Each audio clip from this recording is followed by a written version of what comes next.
Hello everyone, welcome back to my channel. So I hope कि आप सभी लोग बहुत अच्छे होंगे और आप अपने एग्ज़ाम की प्रिपरेशन भी बहुत अच्छे से कर रहे होंगे। तो आज की जो हमारी न्यू वीडियो है, इस वीडियो में हम लोग बात करेंगे हमारे नेक्स्ट ऑर्गेनिज्म जिनका नाम है लैमिलीडियंस, जिसको हम अगर अपनी असल भाषा में बोलें तो यूनियो हम इसको जानते हैं। ठीक है, तो इससे पहले हम लोगों ने काफ़ी सारी वीडियोस ऑलरेडी अपलोड की है हमने, और आप लोगों ने बहुत प्यार दिया है उसको, बच्चों ने बहुत पसंद किया है, सभी ने नोट्स भी बनाया है। तो अगर आप चैनल पर न्यू हैं तो चैनल को एक बार ज़रूर विजिट करिए, या फिर आपको हम प्लेलिस्ट की लिंक जो है वो डिस्क्रिप्शन बॉक्स में दे देंगे, आप वहाँ पर चेक कर लीजिएगा, आपको सभी वीडियोस मिल जाएंगी। हमने बहुत सारे Euglena, Paramecium, Monocystis, Sycon, Obelia, Aurelia, Fasciola, बहुत कुछ पढ़ा है हमने, तो आप ज़रूर उसे कवर करिएगा। आज हम मोलस्का से रिलेटेड जो यूनियो है उसके बारे में कवर करने वाले हैं। ठीक है, तो ये हमारा अभी हम यूनियो पढ़ेंगे, देन इसके बाद फिर हम पाइला पढ़ेंगे, देन पेंटेसरॉस पढ़ेंगे, and we are done with our first जो हमारा बीएससी फिफ्थ सेमेस्टर के जूलॉजी का पेपर है, उसमें ऑर्गेनिजम्स की जो लिस्ट है वो हम लोग डन कर लेंगे, देन फिर हम आगे बढ़ेंगे। ओके, देखिए, अगर हम लैमिलीडियंस जो हैं इनके ख़ानदान की बात करें, इनके क्लासिफिकेशन की बात करें, तो इनका किंगडम होता है एनिमेलिया। नाम से ही आपको पता चल रहा है भाई, एनिमल है तो एनिमेलिया ही होगा, एनिमेलिया ही होगा, सही बात है ना। तो किंगडम इनका एनिमेलिया होता है, जानवर होते हैं ये, तो इन्हें एनिमेलिया में रखा जाता है। फाइलम इनका मोलस्का होता है। देयर आर सर्टेन फीचर्स जो मोलस्का के पूरे होने चाहिए, तभी जाकर के एक ऑर्गेनिज्म उस मोलस्का में रहेगा। तो कौन कौन से क्राइटेरियाज हैं वो अभी हम आगे आपको पढ़ाएंगे कि एक्चुअली में मोलस्का के क्या क्या कैरेक्टर्स हैं। ओके, फिर क्लास इनकी बाईवेल्विया होती है। ठीक है, बिकॉज जब आप इनको देखोगे, मोलस्कन्स को देखोगे और उसमें भी आप लैमिलीडियंस को देखोगे, तो आप ये देखोगे कि इसमें खुलने और बंद होने के लिए ना ऐसे वॉल्व बने हुए हैं। जब आप इनको खोल भी सकते हो, आप इन्हें बंद भी कर सकते हो, तो बाईवेल्विया होते हैं। ठीक है, दो वॉल्व बनी होती हैं। देन इनका ऑर्डर होता है यू लैमेलिब्रैंकिया। क्यों होता है ये ऑर्डर? क्योंकि जब आप इनके गिल्स पढ़ोगे तो वहाँ पे एक स्पेसिफिकली एक बहुत अच्छा टर्म है इसी से रिलेटेड, वो जो टर्म है वहाँ हम आपको बताएंगे। उसी के वजह से, बिकॉज ऑफ द गिल, जो स्पेशल गिल्स हैं इसमें, इसको ऑर्डर यू लैमेलिब्रैंकिया में रखा गया है। नाम से ही समझ में आ रहा है कि ब्रैंकिया जो होता है ये हम लोग हमेशा रेस्पिरेटरी के लिए यूज़ करते हैं, and Gill is also a respiratory organ, तो उस वजह से हम इसे ऑर्डर यू लैमेलिब्रैंकिया में रखते हैं। फैमिली इनकी यूनियोइडी है। क्या है इनकी फैमिली? यूनियोनिडी। नाम से ही समझ में आ रहा है, हमेशा आपको हमने बताया कि जब भी फैमिली लिखना हो ए ई जोड़ दो, ठीक है, फैमिली हो जाएगी। तो यूनियन में आप यही डी ए ई जोड़ दो, आपका यूनियन ये डी जो आपकी फैमिली है वो हो जाएगी। जीनस हम इनको यूनियो भी बोलते हैं। ठीक है, हम इनको लैमिलीडियंस भी बोलते हैं, और हम एनोडोंटा भी बोलते हैं। अब एनोडोंटा क्यों बोलते हैं? क्योंकि जब इनका गैस्ट्रुला का फॉर्मेशन होता है तो वहाँ पर एनोडोंटा नाम का गैस्ट्रुला जो है वो बनता है। आपने डेवलपमेंटल स्टेज में पढ़ा होगा कि ब्लास्टुला बनता है, गैस्ट्रुला बनता है। तो गैस्ट्रुला में क्या होता है, एनोडोंटा नाम का गैस्ट्रुला बनता है, उसमें अंदर फीचर्स होते हैं, तो उसकी वजह से हम इसे जीनस एनोडोंटा भी कहते हैं। ठीक है, Anotodonta, Anodonta, whatever you want to say आप बोल सकते हो। तो we are done with the classification. सबसे पहले हम समझेंगे कि आखिर हमने फाइलम मोलस्का में ही लैमिलीडियंस को क्यों देखा, क्या कैरेक्टर्स हैं लैमिलीडियंस के या मोलस्का के जो एक दूसरे से कोरिलेट करते हैं। सबसे पहले अगर हम बात करें तो मोलस्कन्स जो होते हैं ये सेकेंड लार्जेस्ट फाइलम होते हैं एनिमेलिया के। अब फर्स्ट कौन सा होता है? तो फर्स्ट होता है आर्थ्रोपोड, जो इससे पहले हम लोग पढ़े हैं कि ये लार्जेस्ट फाइलम होते हैं एनिमेलिया के। इसमें बहुत सारे इंसेक्ट्स होते हैं, दैट्स वाई ये फर्स्ट लार्जेस्ट होते हैं। लेकिन इसके बाद सेकेंड लार्जेस्ट बोले जिसमें काफ़ी सारे जीनस एंड स्पीसीज आप ऑर्गेनिजम्स के देखते हो, वो हमारे मोलस्कन्स होते हैं। तो Mollusca is the second largest phylum of animalia because it is consist of various like numerous numbers of organism, जिसकी वजह से हम इन्हें सेकेंड लार्जेस्ट बोलते हैं। ठीक है, अब मोलस्का में जितने भी ऑर्गेनिजम्स रहते हैं हम उसे मोलस्कन्स बोलते हैं। क्या बोलते हैं? मोलस्कन्स बोलते हैं। मोलस्कन्स मतलब क्या कि जो भी ऑर्गेनिज्म मोलस्का से रिलेट करते हैं, जिन जिन भी ऑर्गेनिज्म को फाइलम मोलस्का में रखा गया है, हम उसे मोलस्कन्स बोलते हैं। तो जितने भी मोलस्कन्स होते हैं ये मोस्टली समुद्री या मीठे पानी में पाए जाते हैं। मतलब ये कि या तो ये मैराइन वाटर में ज़्यादातर ये मैराइन में पाए जाते हैं, और थोड़े बहुत आप फ्रेश वाटर में भी देख सकते हो। फिर इनकी जो संगठन होती है, मतलब ऑर्गेनाइज लेवल ऑफ ऑर्गेनाइजेशन होती है, वो अंग प्रणाली की होती है, ऑर्गन सिस्टम की होती है। मतलब ये कि डिफरेंट ऑर्गन्स हैं और वो सभी ऑर्गन्स एक दूसरे में मिल करके अपना काम कर रहे हैं। लाइक ऑर्गन सिस्टम हो गया ना, केवल ऑर्गन नहीं है। सिर्फ ऑर्गन होता तो एक ऑर्गन अपना काम करता, दूसरा भाड़ में जाए। लेकिन organ system is all about कि 4-5 ऑर्गन मिलकर के एक पूरा सिस्टम बना रहे हैं और वो एक बढ़िया से काम कर रहे हैं। तो इनका जो लेवल ऑफ ऑर्गेनाइजेशन होता है वो ऑर्गन सिस्टम होता है। मोलस्किन्स की बॉडी में कैविटी पाई जाती है। प्लस इनकी बॉडी जो होती है, this is the most important point, कि कैलकेरियस सेल से क्या होती है, ढकी होती है। मतलब कि ऐसा सेल, एक खोल आप मान सकते हैं, उसी से ढकी होती है। और ये जो खोल होता है, जो एक सेल होती है, ये कैल्शियम की बनी होती है, इसीलिए हम इसे कैलकेरियस बोलते हैं। कैलकेरियस मतलब क्या, कि कैल्शियम कार्बोनेट ज़्यादातर आप देखते हो कि इसी से इनकी जो शेल होती है, जो ऊपर का खोल होता है, कवरिंग होती है, वो बनी होती है जितने भी मोलस्कन्स हैं। तो जाहिर सी बात है, अगर हम लैमिलिडियंस भी पढ़ रहे हैं तो इसमें भी हम शेल जरूर पढ़ेंगे, क्योंकि ये मोलस्का से बिलोंग करता है। ठीक है, और शेल एक स्पेसिफिक कैरेक्टर है हमारे मोलस्कन्स का। फिर देखिए, जो बॉडी होती है वो डिवाइडेड होती है हेड में, विशरल मास में, मस्कुलर फुट में एंड मेंटल में। मतलब जब आप इनकी बॉडी को देखोगे तो ऊपर से तो सबसे पहले आपको कुछ नहीं दिखाई देगा सिवाय एक शेल का, एक ठोस एक कवरिंग की आपको कुछ नहीं दिखाई देगी। जैसे आप उसे खोलोगे, उसे डाइसेक्ट करोगे, तो आप देखोगे कि इनकी जो बॉडी होती है वो हेड में डिफ्रेंशिएट होती है। ठीक है, फिर आंत में द्रव्यमान, जो मांस होता है अंदर जो होती है ना, मांस एक भरा होता है, वो उसमें प्रेजेंट होता है। मांसपेशियाँ, जिनका मस्कुलर फुट होता है, मांसपेशिक जो पैर होता है, ये बहुत बड़ा रोल प्ले करता है। और mental is the another word. अगर नॉर्मल भाषा में, आप मेरी भाषा में समझो, तो आपको बस ये रखनी है कि इनकी होल बॉडी जो है वो शेल और मेंटल से क्या होती है, डिफरेंशिएट होती है। ठीक है, सेल एंड मेंटल, ये दो टर्म आपको जब भी इनके बॉडी के बारे में बात आए तो याद रखनी है। ठीक है, फिर देखिए, हेड होता है, इसमें आप काफ़ी सारे में टेंटिकल्स देखते हो और काफ़ी सारे में कंपाउंड आइज भी देखते हो। जरूरी नहीं है कि ये सभी में प्रेजेंट हो। लैमेलिडियंस में आप ना टेंटिकल्स देखोगे ना कंपाउंड आइज देखोगे। ये अदर मोलस्कन्स की बात यहाँ पर हो रही है, उसमें पाया जाता है। फिर इनका जो मस्कुलर फुट है, दिस इज इम्पॉर्टेंट कि ये लोकोमोशन के काम आता है। फुट जो होता है वो पैर होता है, आपको पता है, तो वो लोकोमोशन के काम में आएगा, चलने के काम में आएगा। ठीक है, मस्कुलर पैर जो होता है वो गति में काम आता है। They have a well developed digestive system, बहुत अच्छा डाइजेस्टिव सिस्टम होता है। और इसमें जो रेड्यूला होता है वो रेस्पिंग ऑर्गन होता है फीडिंग के लिए। लेकिन अगर हम यहाँ पर एक स्टार बनाएं तो हम आपको ये बताना चाहेंगे कि जॉज एंड रेड्यूलास जो होते हैं, जॉज एंड रेड्यूलास जो होते हैं, they are absent in our Lamellidens. तो अदर मोलस्कन्स में जो रेड्यूला होता है ये ग्रास्पिंग ऑर्गन होता है, मतलब कि रेस्पिंग ऑर्गन होता है, जिससे कि फीडिंग की प्रोसेस जो होती है वो बड़ी अच्छे से होती है। कोई भी खाना ये खाते हैं, जो भी इनका फूड एंड फीडिंग वाला जो भी सिस्टम है इनका, जो भी खाना इनको पसंद है जिसे वो खाते हैं, उसको अच्छे से पचाने का काम, एक रैस्पिंग का काम जो होता है वो और भी मोलस्कन्स में होता है थ्रू द रेड्यूला। लेकिन लैमिलिडियन मोलस्कन्स का होने के बाद भी, यूनियो जो है वो मोलस्कन का होने के बाद भी उसमें क्या होता है, रेड्यूला जो है वो एब्सेंट होता है। और रेड्यूला के साथ आप एक और पॉइंट याद रख लेना, जॉ, जो कि इसमें एब्सेंट होता है। Jaw and radulas are absent in our Lamellidens, that is our Unio. ठीक है, ये चीज़ आपको याद रखनी है। फिर जो रेस्पिरेशन होता है मोलस्कन्स में, वो जनरल बॉडी सरफेस से होता है, गिल से होता है, पल्मोनरी सैक से होता है। ठीक है, श्वसन शरीर की सामान्य सतह, गलफड़ों और फुफ्फुसीय थैली, पल्मोनरी जो शैक है उससे होता है।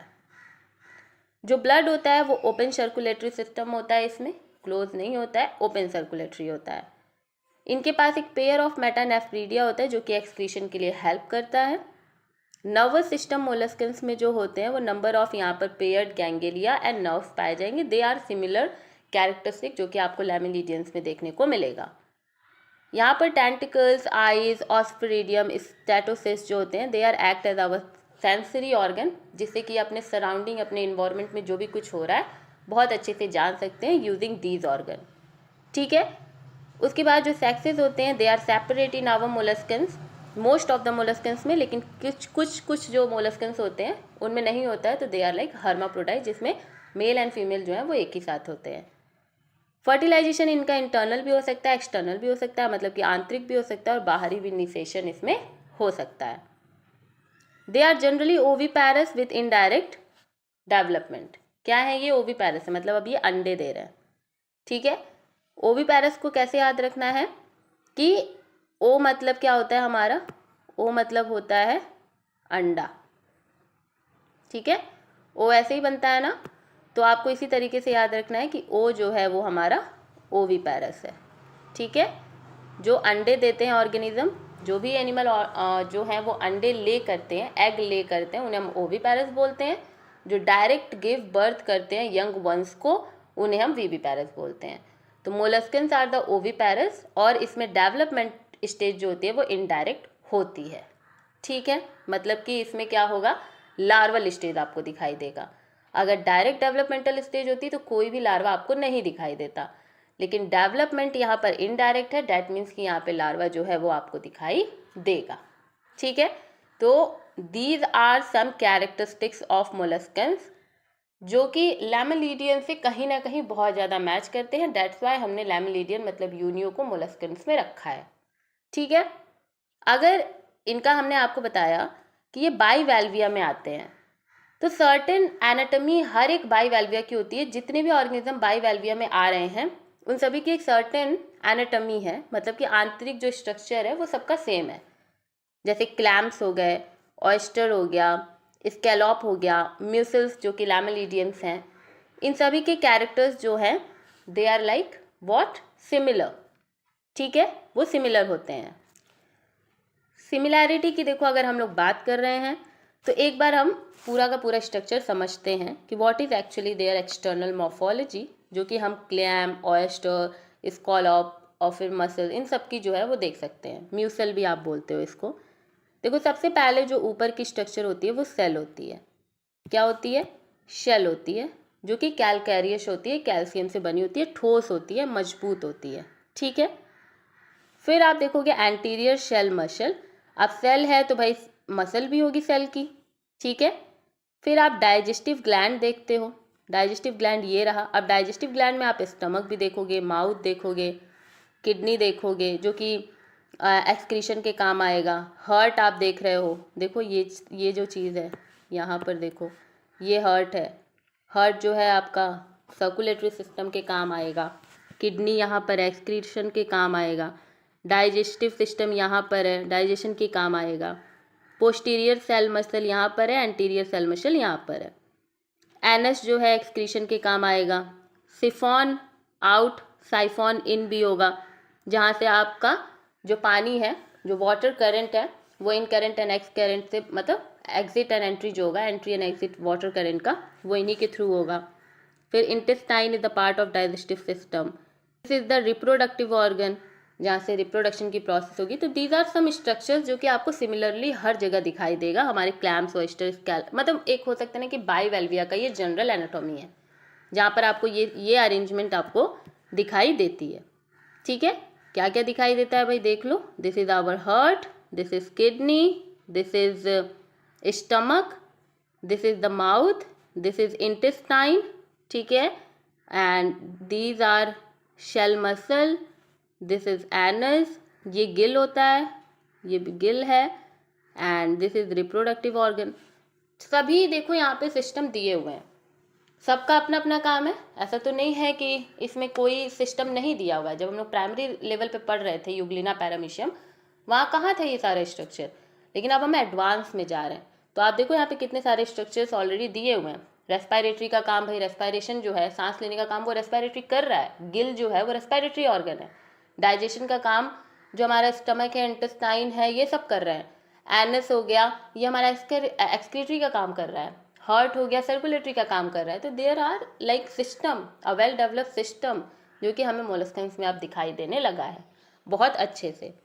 ठीक है, तो ये तो था भाई जनरल कैरेक्टरिस्टिक हमारे बाइवेल्विया का। नाउ जो हमारा मेन, जो हमारे सिलेबस में दिया है लैमेलिडियन, अब हम उसकी बात करते हैं, जो कि है यूनियो। अब यूनियो को हम लोग बोलते हैं फ्रेश वाटर म्यूसल। ठीक है, फ्रेश वाटर म्यूसल मतलब कि मीठे पानी में ये रहने वाले हैं। Found in fresh water, lake, river, stream, मीठे पानी की झीलों में पाए जाते हैं, नदियों, झरनों, इन सभी में ये पाए जाते हैं। Inhibiting the surface layers of the muddy और beds of river and lake, जो नदियों और झीलों के कीचड़ भरे तल की सतह परतों पर रहते हैं। कहाँ रहते हैं? जब भी आप, अभी जब हम आपको फिगर दिखाएंगे ना यूनियो का, तो आपका होगा अरे ये तो मैंने देखा है, ये तो हम रोज़ देखते हैं। जो लोग थोड़ा पानी वानी की साइड रहते होंगे, जहाँ पानी वानी रहता है, तो आप देखोगे कि अरे ये तो बहुत, ये यार इसको तो हम समझते थे ये पत्थर है, इसको तो हम समझते थे कुछ है, इसको तो समझते थे कुछ है। तो एक्चुअली में आपने इसको बहुत बार देखा हुआ है। आप अभी अमेज हो जाओगे देख के, एक बार अमेजिंग फीलिंग आएगी कि यार इसको तो मैंने देखा है। ठीक है, तो ये क्या होते हैं ना, ऐसे कीचड़ में पड़े हुए आपको दिखाई देते हैं। ब्यूरेट पोजीशन में जो इनका पोस्टीरियर टिप होता है सेल का, वो एक्सपोज्ड होता है वाटर में, जो कि फैसिलिटेट करता है वाटर करंट को अंदर जाने के लिए और बाहर आने के लिए इनकी बॉडी से। जो वाटर है जब वो अंदर जाता है और बाहर आता है, तो ब्रीदिंग की प्रोसेस भी हो जाती है और फीडिंग की भी प्रोसेस हो जाती है। कैसे? देखिए, जब पानी अंदर जा रहा है, ठीक है, मान लीजिए ये वाटर अंदर जा रहा है इनकी बॉडी में, ठीक है, ये वाटर जो है इनकी बॉडी में अंदर गया। अब ये बताओ, जो ये पानी इनकी बॉडी में अंदर जा रहा है, ठीक है, ये पानी जो जा रहा है, क्या इसमें छोटे छोटे एल्गी नहीं होंगे? छोटे छोटे एल्गी नहीं होंगे? ये तो अंदर जाएंगे। ठीक है, छोटे छोटे एल्गी मान लीजिए चले गए अंदर, प्रोटोजोअन्स चले गए, तो ये इनके खाने का काम हो गया, फीडिंग का काम हो गया। ठीक है, और क्या अगर पानी अंदर जा रहा है तो ये बताओ, डिज़ोल्व ऑक्सीजन अंदर नहीं जाएगा?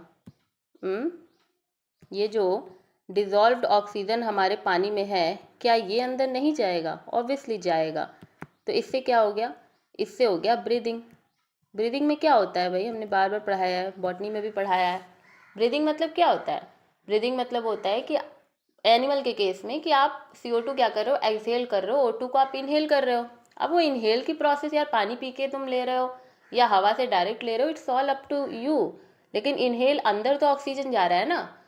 सो वाटर करंट हम लोगों के जो यूनियो होता है इसमें बहुत ज़्यादा अच्छा रोल प्ले करता है। ये ब्रीदिंग की भी प्रोसेस करा देता है एज वेल एज ये फीडिंग की भी प्रोसेस करा देता है।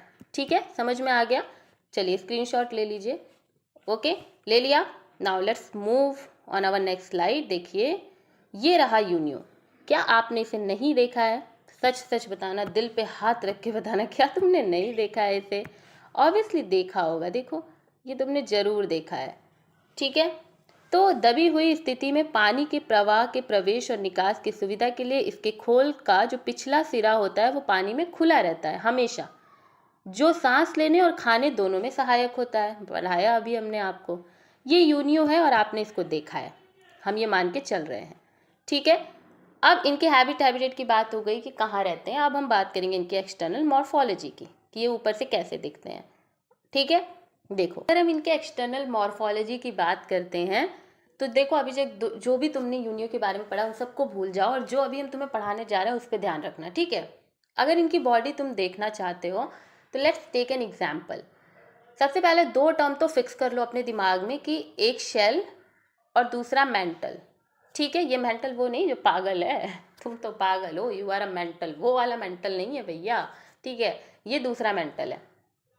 तुम्हें अगर हम यूनियो देखो ऐसे पकड़ के तो हम दिखा नहीं सकते कहीं से लाके, but I can try my best जिससे आपको समझ में आए।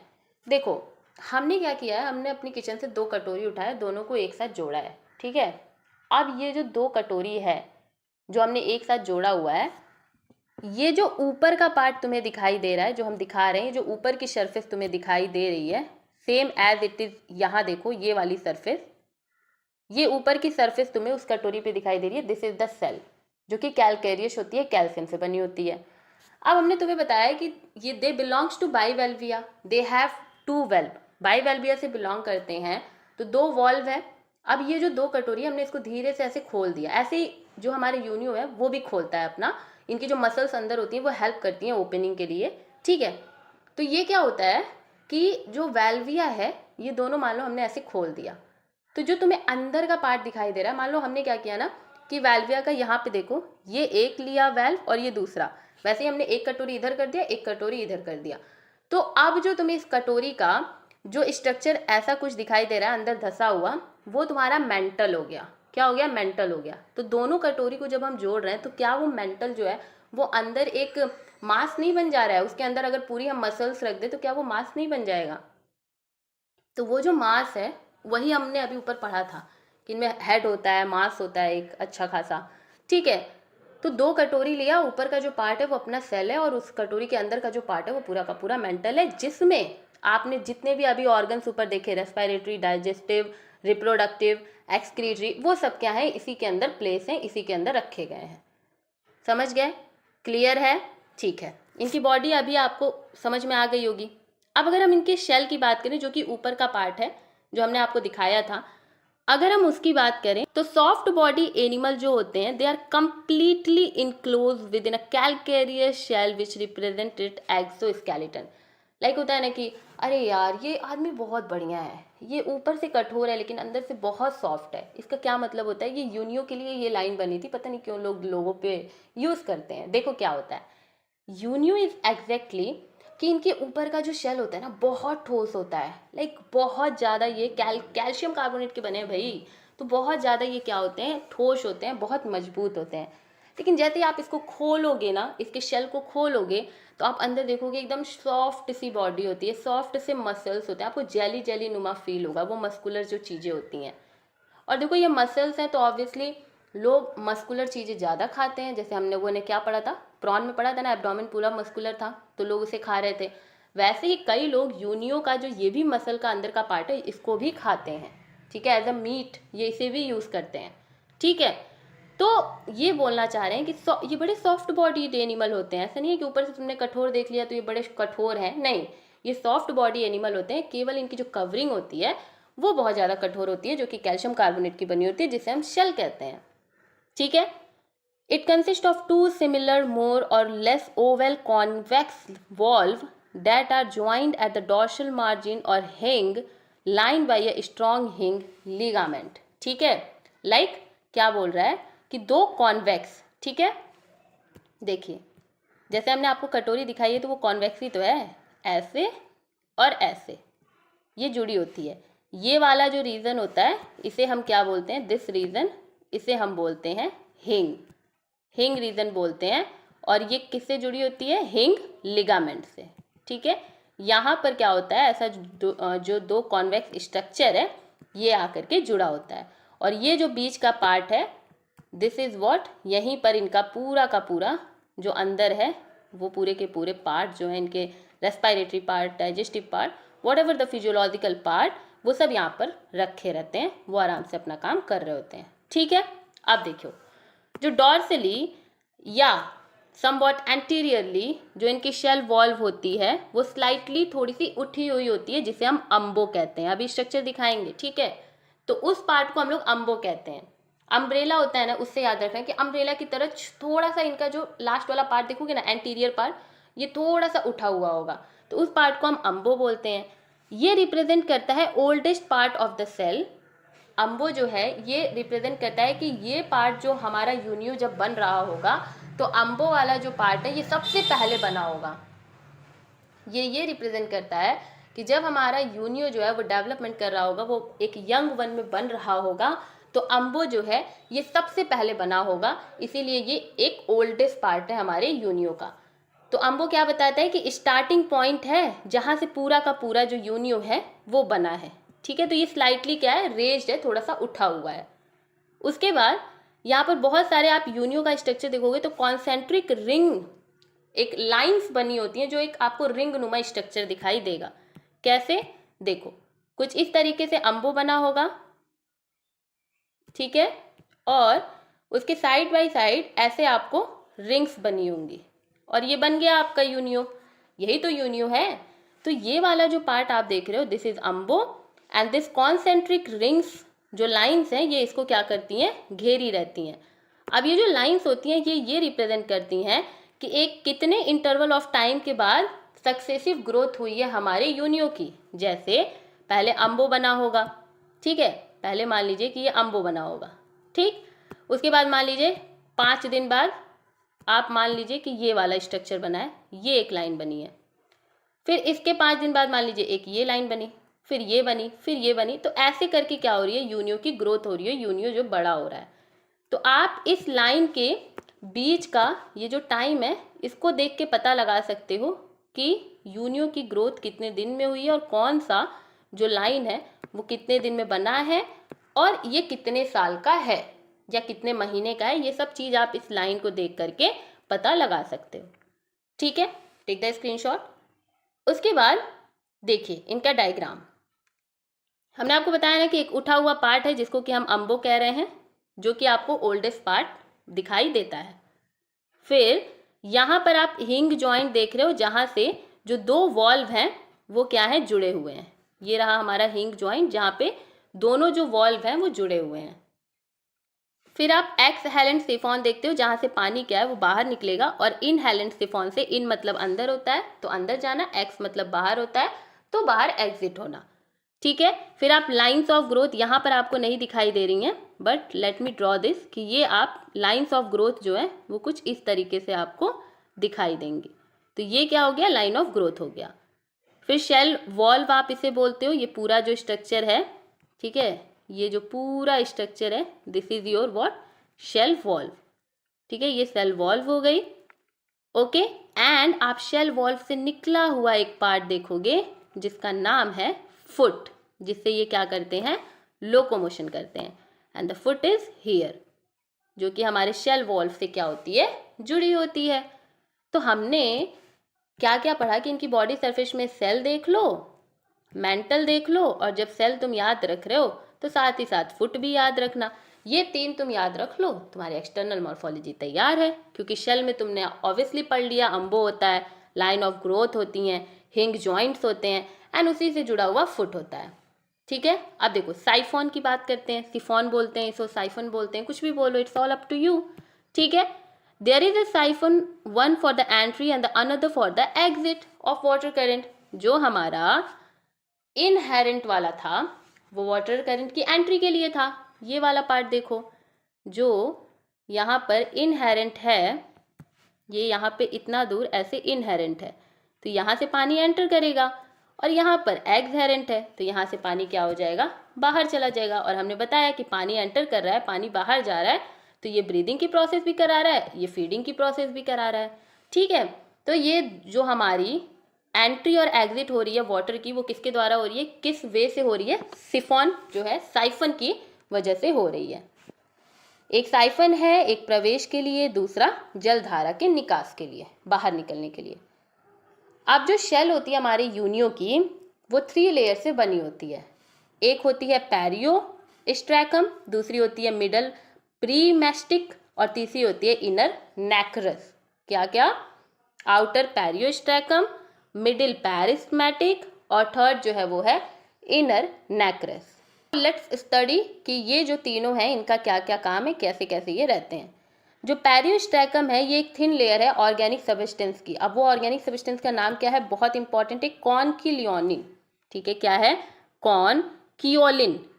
कॉनकियोलिन क्या होता है, जब कार्बोनिक और ह्यूमिक एसिड साथ में मिल जाते हैं तो वो बना लेते हैं कॉनकियोलिन। तो जो सबसे ऊपर जो लेयर होगी पैरियोस्ट्रैकम जो हमारे शेल की, वो बनी होगी कॉनक्योलिन की। फिर सेकेंड जो है पैरिस्मेटिक, तो पैरिस्मेटिक जो है वो कैल्शियम कार्बोनेट की बनी होगी, जो कि हमारे कॉनक्योलिन से क्या होगी, थोड़ी सी सेपरेट होगी। क्या होगी, सेपरेट होगी। व्हाट आई एम डूइंग, देख लो, ये लेयर है कि ये मान लीजिए कि आपकी फर्स्ट लेयर है पैरिस्ट्रैकम की, सेकेंड जो है वो क्रिस्टलाइन कैल्शियम कार्बोनेट से बनी होगी और सेपरेट होगी, बीच में एक सेपरेशन होगा हमारे जो फर्स्ट लेयर पैरियोस्ट्रैकम है एंड सेकेंड लेयर प्रिस्मेटिक है उसके बीच में। फिर यहाँ पे थर्ड लेयर होगी नैक्रस लेयर, जो कि बहुत इंपॉर्टेंट है। This layer is responsible for the formation of Perl. किसके फॉर्मेशन के लिए? पर्ल के फॉर्मेशन के लिए ये बहुत ज़्यादा इम्पॉर्टेंट है। ठीक है, देखिए इसे हम लोग बोलते हैं, इस लेयर को हम लोग क्या बोलते हैं? Mother of pearl. ठीक है, क्या बोलते हैं? Mother of pearl. क्यों? क्योंकि यहाँ पर पर्ल का फॉर्मेशन होता है विच इज फॉर्म्ड बाई, अब ये किससे बनी होती है? ये कार्बोनेट एंड कॉन्क्युलिन, जो हमारा कैल्शियम कार्बोनेट है और कॉन्क्युलिन है, इसके ऑल्टरनेटिंग लेयर से बनी होती है। कैसे बनी होगी? देखो, एक लेयर होगी कॉन्क्युलिन की, फिर एक लेयर होगी कैल्शियम कार्बोनेट की, फिर एक लेयर होगी कॉन्क्युलिन की, फिर एक लेयर होगी कैल्शियम कार्बोनेट की। तो हमने ये पढ़ा कि जो पेरिस्टोमेकम है वो लेयर कॉन्क्युलिन की बनी है, सेकेंड लेयर जो हमारी प्रिस्मेटिक है वो कैल्शियम कार्बोनेट की बनी है, और जो थर्ड लेयर है वो ऑल्टरनेट में कॉन्क्युलिन एंड कैल्शियम कार्बोनेट, इन दोनों के ऑल्टरनेटिंग लेयर, जो ऑल्टरनेटिंग स्ट्रक्चर है उसके द्वारा बनी है। समझ में आ गया? हमने शेल बहुत अच्छे से पढ़ लिया, अब हम मेंटल पढ़ेंगे।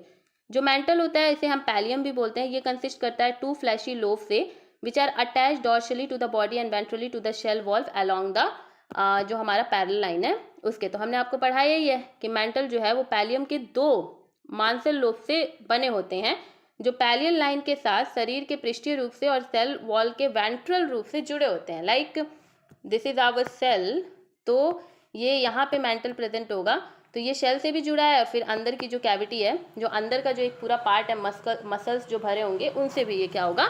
जुड़ा होगा। मेंटल जो होता है वो आउटर कॉल्यूमिनर एपिथेलियम से बना होता है। अगर हिस्टोलॉजिकली बात करें तो मेंटल की भी 3 लेयर होती है। पहली होती है कॉल्यूमिनर एपिथेलियम बाइसेट जो कि नैक्रे सिक्रेटिंग सेल होती है। मिडल फाइब्रस कनेक्टिव टिश्यू होती है इसमें, और inner ciliated epithelium containing mucus secreting cell होती है। ठीक है, क्या होती है? Inner ciliated epithelium containing mucus secreting cell होती है। ओके, अरे ये तीनों लेयर हैं, this is what responsible for our pearl formation. कैसे होता है पर्ल फॉर्मेशन? एक बार बताएं आपको अच्छे से, वैसे तो आपको पढ़ना पड़ेगा। होता क्या है? देखिए, आपकी जो 3 लेयर्स होती हैं, this is responsible for the pearl formation. कैसे? सबसे पहले समझ लो कि जो पर्ल होता है इसमें वाटर प्रेजेंट होता है, इसमें ऑर्गेनिक मैटर्स प्रेजेंट होते हैं, calcium carbonate and residue present होता है। पानी कितना प्रेजेंट होता है? 2 से 4%। ऑर्गेनिक मैटर जो हमारा है, कार्बनिक पदार्थ, ये 3.5 से लेके 5.9% तक प्रेजेंट है। कैल्शियम कार्बोनेट 90% प्रेजेंट होते हैं। दैट्स वाई जो हमारा शेल होता है वो सबसे ज़्यादा क्या होता है? ठोस होता है। क्यों? क्योंकि जो हमारा शेल है उसी से हमारा पर्ल बना हुआ है, उसी की लेयर से तो पर्ल बन रहा है, और जो शेल है वो एक्चुअली में क्या है? कैल्शियम कार्बोनेट से बना हुआ है। अब वो कैल्शियम कार्बोनेट से बना हुआ है तो हमारा पर्ल जो उसी की लेयर, जो थर्ड लेयर है नेक्रस लेयर, उसी से बन रही है, तो पर्ल भी क्या होगी? ऑब्वियसली वो भी कैल्शियम कार्बोनेट से ही बनी हुई होगी। तो इसीलिए पर्ल में आप 90% कैल्शियम कार्बोनेट देखते हो, ओनली बिकॉज कि ये इनर लेयर से बनती है, नेक्रस लेयर, जो कि खुद एक क्या है? कैल्शियम कार्बोनेट से बनी हुई है। ठीक है, रेजिड्यू इसमें 0.1 से लेके 0.8 तक इसमें होता है, जो भी बेकार का सामान, मतलब अब वाटर आ गया, कैल्शियम कार्बोनेट हो गया, ऑर्गेनिक मैटर हो गया, कुछ बेकार भी तो पड़े होंगे, तो वो रेजिड्यू जो है वो मतलब 0.1 मतलब नेग्लेजिबल में प्रेजेंट होता है रेजिड्यू। ठीक है, तो बेसिकली आपको याद रखना water, organic matter as well as calcium carbonate. ठीक है, अब क्या होता है? ये बनता कैसे है पर्ल? जो मोती हैं वो कैसे बनते हैं?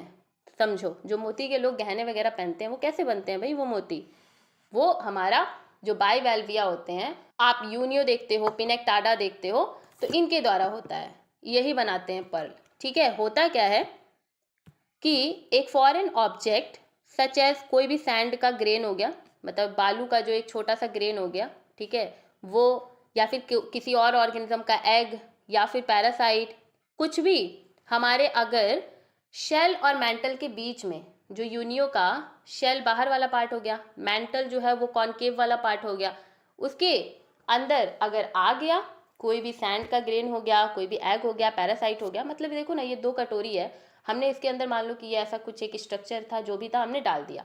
अब ये जो इसके अंदर चला गया है, ये अब यही जा करके पर्ल बना लेगा। कैसे बनाएगा? समझो, अब ये इसके अंदर चला गया, मान लो कि हमने सैंड का ग्रेन डाला है, वैसे ये सैंड का ग्रेन नहीं है, बट मान लो कि डाल दिया।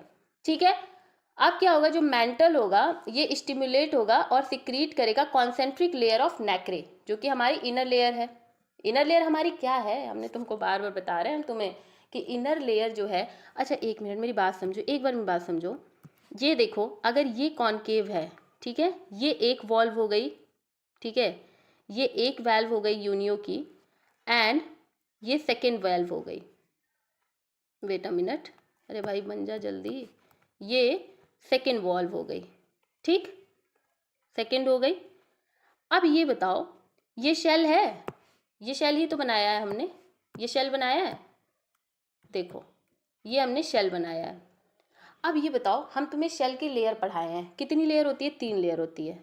पहली एक लेयर, ठीक है, मान लो ये हम रेड से ही बना रहे हैं, ये this one is the first layer, ठीक है, this one is the second layer, ठीक, और ऑल्टरनेट में था कॉन्क्लिन एंड कैल्शियम कार्बोनेट की, तो उसको अभी किनारे रखो, पहले जो समझा रहे हैं वो समझो। This is the third layer, okay, this is the third layer. ये एक पूरी जो ये 3 लेयर्स जो हैं, ये मिल करके शेल बना रही हैं, ठीक है, ये क्या बना रही हैं, शेल बना रही हैं, ठीक। और तुम्हें हमने पढ़ाया है कि ये जो कॉनकेव स्ट्रक्चर है, ये जो कॉनकेव स्ट्रक्चर है, ये ही तो मेंटल है। ये कॉनकेव स्ट्रक्चर जो है ये मेंटल है, इधर से भी ये कॉनकेव स्ट्रक्चर, ये क्या है, ये मेंटल है, ठीक, ये मेंटल हो गया, ये क्या है, मेंटल है। अब देखो यहाँ पे एक लाइन बोली है कि get in between the shell and the mantle is stimulated. अब ये मेंटल जो है वो स्टिमुलेट होगा और क्या सिक्रीट करेगा, कैल्शियम कार्बोनेट। क्यों करेगा, बिकॉज जो इसकी थर्ड लेयर है, जो ये ऑरेंज वाली लेयर हम तुम्हें दिखा रहे हैं, कैसे बताएं, ये जो तुम्हारी ये जो लेयर है, ये third layer, this is the nacreous layer, ये तुम्हारे मेंटल से क्या जुड़ी हुई नहीं है। थर्ड लेयर के बाद ही तो तुम्हारे मेंटल की लेयर आ रही है, देखो ना, ये मेंटल की लेयर है, ये तुम्हारे थर्ड लेयर से ही तो लिंक है। अब थर्ड लेयर नेक्रेशियस है, यहाँ कैल्शियम कार्बोनेट प्रेजेंट है। जैसे ही अंदर कोई भी सब्सटेंस आया, जैसे ही अंदर मान लो कि यहाँ पे कोई ऐसे एक सब्सटेंस आ गया, ठीक है, कुछ भी आ गया, ठीक, अब इसी का अपन पर्ल बनाएंगे, ये आ गया, ठीक। अब ये जैसे ही अंदर आएगा, ये जो हमारा मेंटल वाला एरिया है, ये क्या करेगा, स्टिमुलेट, नेक्रस जो लेयर है वहां से नेक्रे स्टिमुलेट करने के लिए बोलेगा। Nacre is all about the calcium carbonate, और कुछ नहीं जानना है, तो इसलिए बोलेगा कैल्शियम कार्बोनेट स्टिमुलेट करो। जैसे ही ये स्टिमुलेट करेगा calcium carbonate, I am erasing this, okay, समझ में आ रहा है। तो जैसे ही तो तुमने क्या किया है, एक सब्सटेंस को अंदर भेजा है, ये रहा तुम्हारा सब्सटेंस, ठीक है, जो कि अंदर गया था, यही बनाया था ना हमने, ये अंदर गया था। अब देखो ये अंदर गया था और मेंटल जो है उसने सिक्रीट किया, और जैसे ही नेक्रे सिक्रीट हुआ तो वो कंसेंट्रिक रिंग में क्या हो गया, सिक्रीट होने लगा।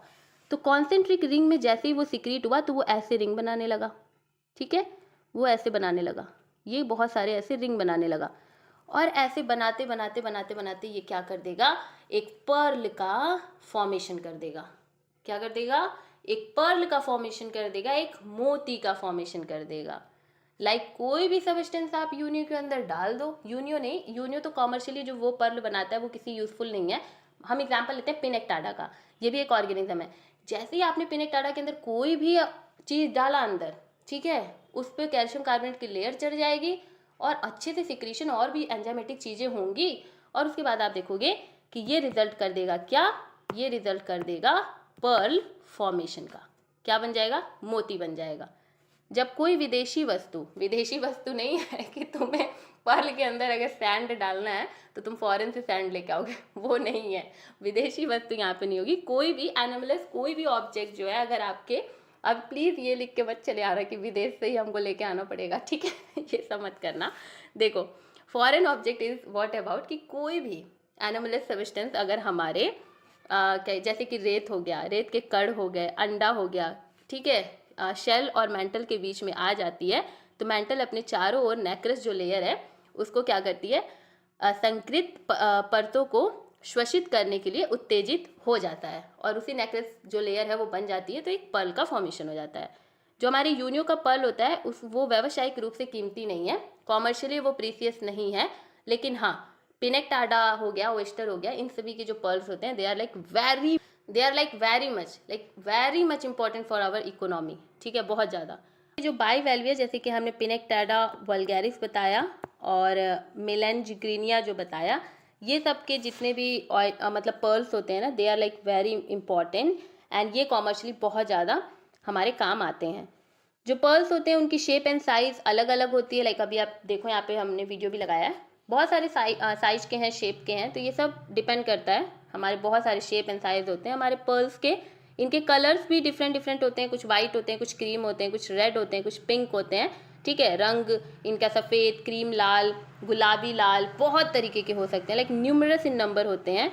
और रेनबो कलर का जो स्पैरिकल पर्ल होता है वो बहुत रेयरली फाउंड होता है। ऐसा नहीं है कि मिलता नहीं है, मिलता है, लेकिन बहुत रेयरली फाउंड होता है। इंद्रधनुष का जो कलर होता है, रेनबो का जो कलर होता है, विबग्योर, उस कलर का जो पर्ल होता है वो बहुत ही ज़्यादा रेयर होता है, ठीक है। उसके बाद जो बेस्ट क्वालिटी का पर्ल होता है वो लिंगा पर्ल होता है। क्या होता है? लिंगा पर्ल। और लिंगा पर्ल, आपने शिव जी की मूर्ति देखी है, उस तरीके का पर्ल होता है। जो शिव जी की मूर्ति है ना, सेम एग्जैक्ट उसी तरीके से दिखती है। जो पर्ल होती है वो एकदम सेम उसी तरीके से दिखता है, इसी वजह से उसका नाम भी लिंगा पर्ल रखा गया है। और जो लिंगा पर्ल है वो एक्चुअली में सबसे बेस्ट क्वालिटी का पर्ल माना जाता है, जो कि हमारे मैराइन ऑयस्टर जो है वो बनाते हैं, ठीक है। तो that's all about the formation of pearl जो है हमने। This is your mantle, okay. And if you move on our next slide, तो देखिए यहाँ पर जो 2 मेंटल लोब्स होते हैं वो इनक्लोज होते हैं bilaterally compress cavity, the mantle pallial cavity जिसे हम कहते हैं, like this one is shell. और फिर यहाँ पे ऐसे मेंटल होगा, ये भी मेंटल होगा, तो ये वाली जो कैविटी है this is what mantle cavity, या फिर हम इसे बोलते हैं पैलियल कैविटी, ठीक है। ये समझ में आया मेंटल के बारे में। फिर देखिए इट कंटेन फॉलोइंग स्ट्रक्चर, जो मेंटल्स होते हैं वो फॉलोइंग स्ट्रक्चर कंटेन करते हैं। बस वीडियो खत्म होने वाली है। पहला है विशरल हम्प, जिसमें आप बहुत, विशरल हम्प क्या होता है?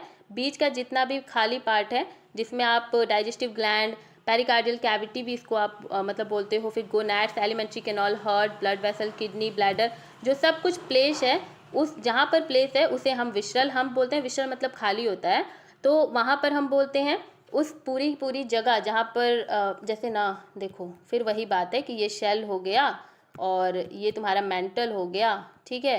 तो बीच का ये जितना भी लेयर है, ये जो लेयर कह रहे हैं, बीच की ये जितनी भी जगह है जहाँ पर आपकी डाइजेस्टिव ग्लैंड, एलिमेंट्री कैनाल, ये सब जितना प्लेस है, जितने भी फिजियोलॉजिकल एक्टिविटी करने वाले जितने भी ऑर्गन प्लेस हैं, वो सब विशरल हम्प में रहते हैं।